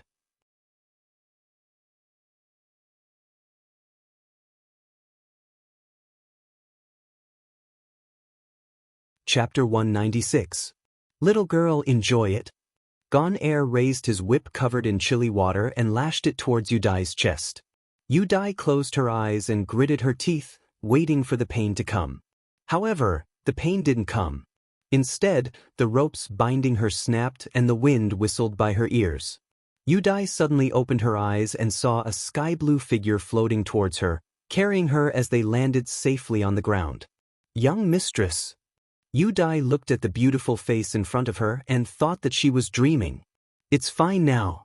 Yi Jiuge quickly checked Yu Dai's body and only handed her to Bai Songling after seeing that she only suffered flesh wounds. You really came? Su Junqing felt that Yi Jiuge was an idiot. She was only an insignificant maid, yet she personally came to take a risk. She was truly soft-hearted. As for Yu Dai being saved, Su Junqing didn't care. Without Yu Dai, there was still Qing Hu and Qing Lu. Yi Shanshan told him that the two maids were also transferred from Yi Jiuge's side. Su Junqing, you're the first young noble of the Su clan, yet you used an innocent 12-year-old girl to lure me out. You even beat her up in front of the entire city. I don't know if this is the Su clan's tradition or the crown prince's order. Yi Jiuge stood in front of the city gates. Her eyes were clear and calm, but her expression was even more arrogant. The night breeze blew her long black hair. She looked like a fairy riding the clouds, elegant and transcendent. Her voice wasn't loud, but it echoed throughout the city. At this time, the residents of Alchemy City were restless. No one was sleeping. Although the Crown Prince and Su Junqing's group had been spreading rumors that Yu Dai was Yi Jiuge's accomplice and a heretical cultivator, the beating was too cruel. Especially those with young daughters. They hugged their children tightly and covered their ears, not daring to let them see this cruel side. Regardless of Yi Jiuge's reputation, she appeared out of nowhere and saved her maid. This righteousness was admirable. The Crown Prince's heart skipped a beat after hearing Yi Jiuge's words. As the Crown Prince, he had to prioritize righteousness. Using such sinister methods was indeed damaging to his reputation. Su Junqing calmly said, Yi Jiuge, you killed people, skinned them, sucked their blood to cultivate, and committed heinous crimes. You still have the face to say that my methods are cruel? Evil cultivators go against the heavens, and everyone has the right to punish them. I was just acting out of convenience. If you had surrendered obediently, I wouldn't have treated them like this. I can surrender. Yi Jiuge abruptly interrupted Su Junqing's long speech. Su Junqing was stunned, thinking that he had misheard. Young mistress! Bai Songling and Yi Yu exclaimed at the same time. Just now in the dense forest, they couldn't bear to see the little maidservant suffer and decided to come out to save her, but they didn't say that they would surrender. But I have two conditions. Yi Jiuge's beautiful face was like the tranquil surface of a lake without any ripples. Tell me about it. Su Junqing asked with great interest. First, kill the guard who attacked just now. Yi Jiuge's cold voice contained an undisguised killing intent. When Gan Er heard this, the blood drained from his face and he immediately fell to his knees. Just as he was about to beg for mercy, he saw Lord Su move his finger and a black light shot into his body, sealing his begging in his throat. Su Junqing gave a look to the guard beside him. The short and sturdy guard immediately stepped on Gan Er, making him unable to move. What's the second condition? Su Junqing stopped. Although killing a donkey after it had outlived its usefulness wasn't good, he didn't care about such a small matter anymore. Second, send Wan Ziang out. Yi Jiuge raised her voice. Su Junqing couldn't help but frown. He didn't hastily agree to Yi Jiuge's condition, but asked, will you surrender alone, or will you bring them along? I will exchange myself for Wan Ziang. Yi Jiuge said word by word. Young mistress, you can't. Yi Yu immediately objected. I'm closest to Ziang, you should let me exchange him. Bai Songling shouted anxiously. Young mistress, this matter should be considered at length. Luo Tian also disagreed. Feeding oneself to a tiger was the most foolish thing to do. Jun Yichen silently rolled his eyes. I've made up my mind. Yi Jiuge turned around with her back facing Su Junqing. Her expression was indifferent as she looked at Bai Songling and the others with her bright eyes. Then, she mischievously winked and silently said, Listen to me. Bai Songling and Yi Yu were stunned and couldn't help but look at each other. The two of them had known Yi Jiuge for the longest time and knew that she always had a lot of cunning ideas and powerful methods. She never did anything that she wasn't sure of. Seeing that Bai Songling and Yi Yu had agreed, Luo Tian and Jun Yichen no longer objected. Just as Yi Jiuge was exchanging signals with Bai Songling and the others. Su Junqing was also discussing with the crown prince whether to agree to Yi Jioga's condition. Your Highness, I think we can use the half-dead Wan Xiang to exchange for Yi Jioga. Su Junqing's attitude was very firm. He was determined to get Yi Jioga. However, the crown prince was still a little hesitant and said unhappily, Yi Jioga said to exchange, then wouldn't we lose face? If they want to exchange, then let them all exchange. Your Highness, Yi Jioga is undoubtedly their leader. If she falls into our hands, will the others be able to escape? Su Junqing smiled confidently. That's true. The crown prince thought about it and felt that Su Junqing's words were quite reasonable.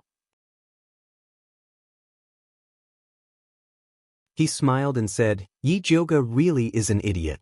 She really thinks that using herself to exchange for someone else is righteous. Wait until she falls into our hands and we'll deal with her. As the crown prince spoke, an ominous glint appeared in his eyes. He had probably already thought of countless tortures to deal with Yi Jioga. Your Highness, no matter what, Yi Jioga's surname is Yi. Even though she and Grandmaster Yi have fallen out, she still has some face. Your Highness, please bear with it and don't make things difficult for Grandmaster Yi, Su Junqing earnestly advised. This is Grandmaster Ye's idea? The crown prince frowned. If this really was Yi Yuxuan's idea, then he really had to consider it. Recently, many large families in Shangjing had been roped in by Dongfang, Quebec. He urgently needed Yi Yuxuan's support. Su Junqing subtly nodded. The Su family and Yi family were in-laws, so in the crown prince's eyes, they were family. This could indeed represent Yi Yuxuan's attitude. All right then. Even though the crown prince felt that it was a pity that he couldn't immediately deal with Yi Jioga, there was still a long way to go. The crown prince is wise. Su Junqing let out a slight sigh of relief.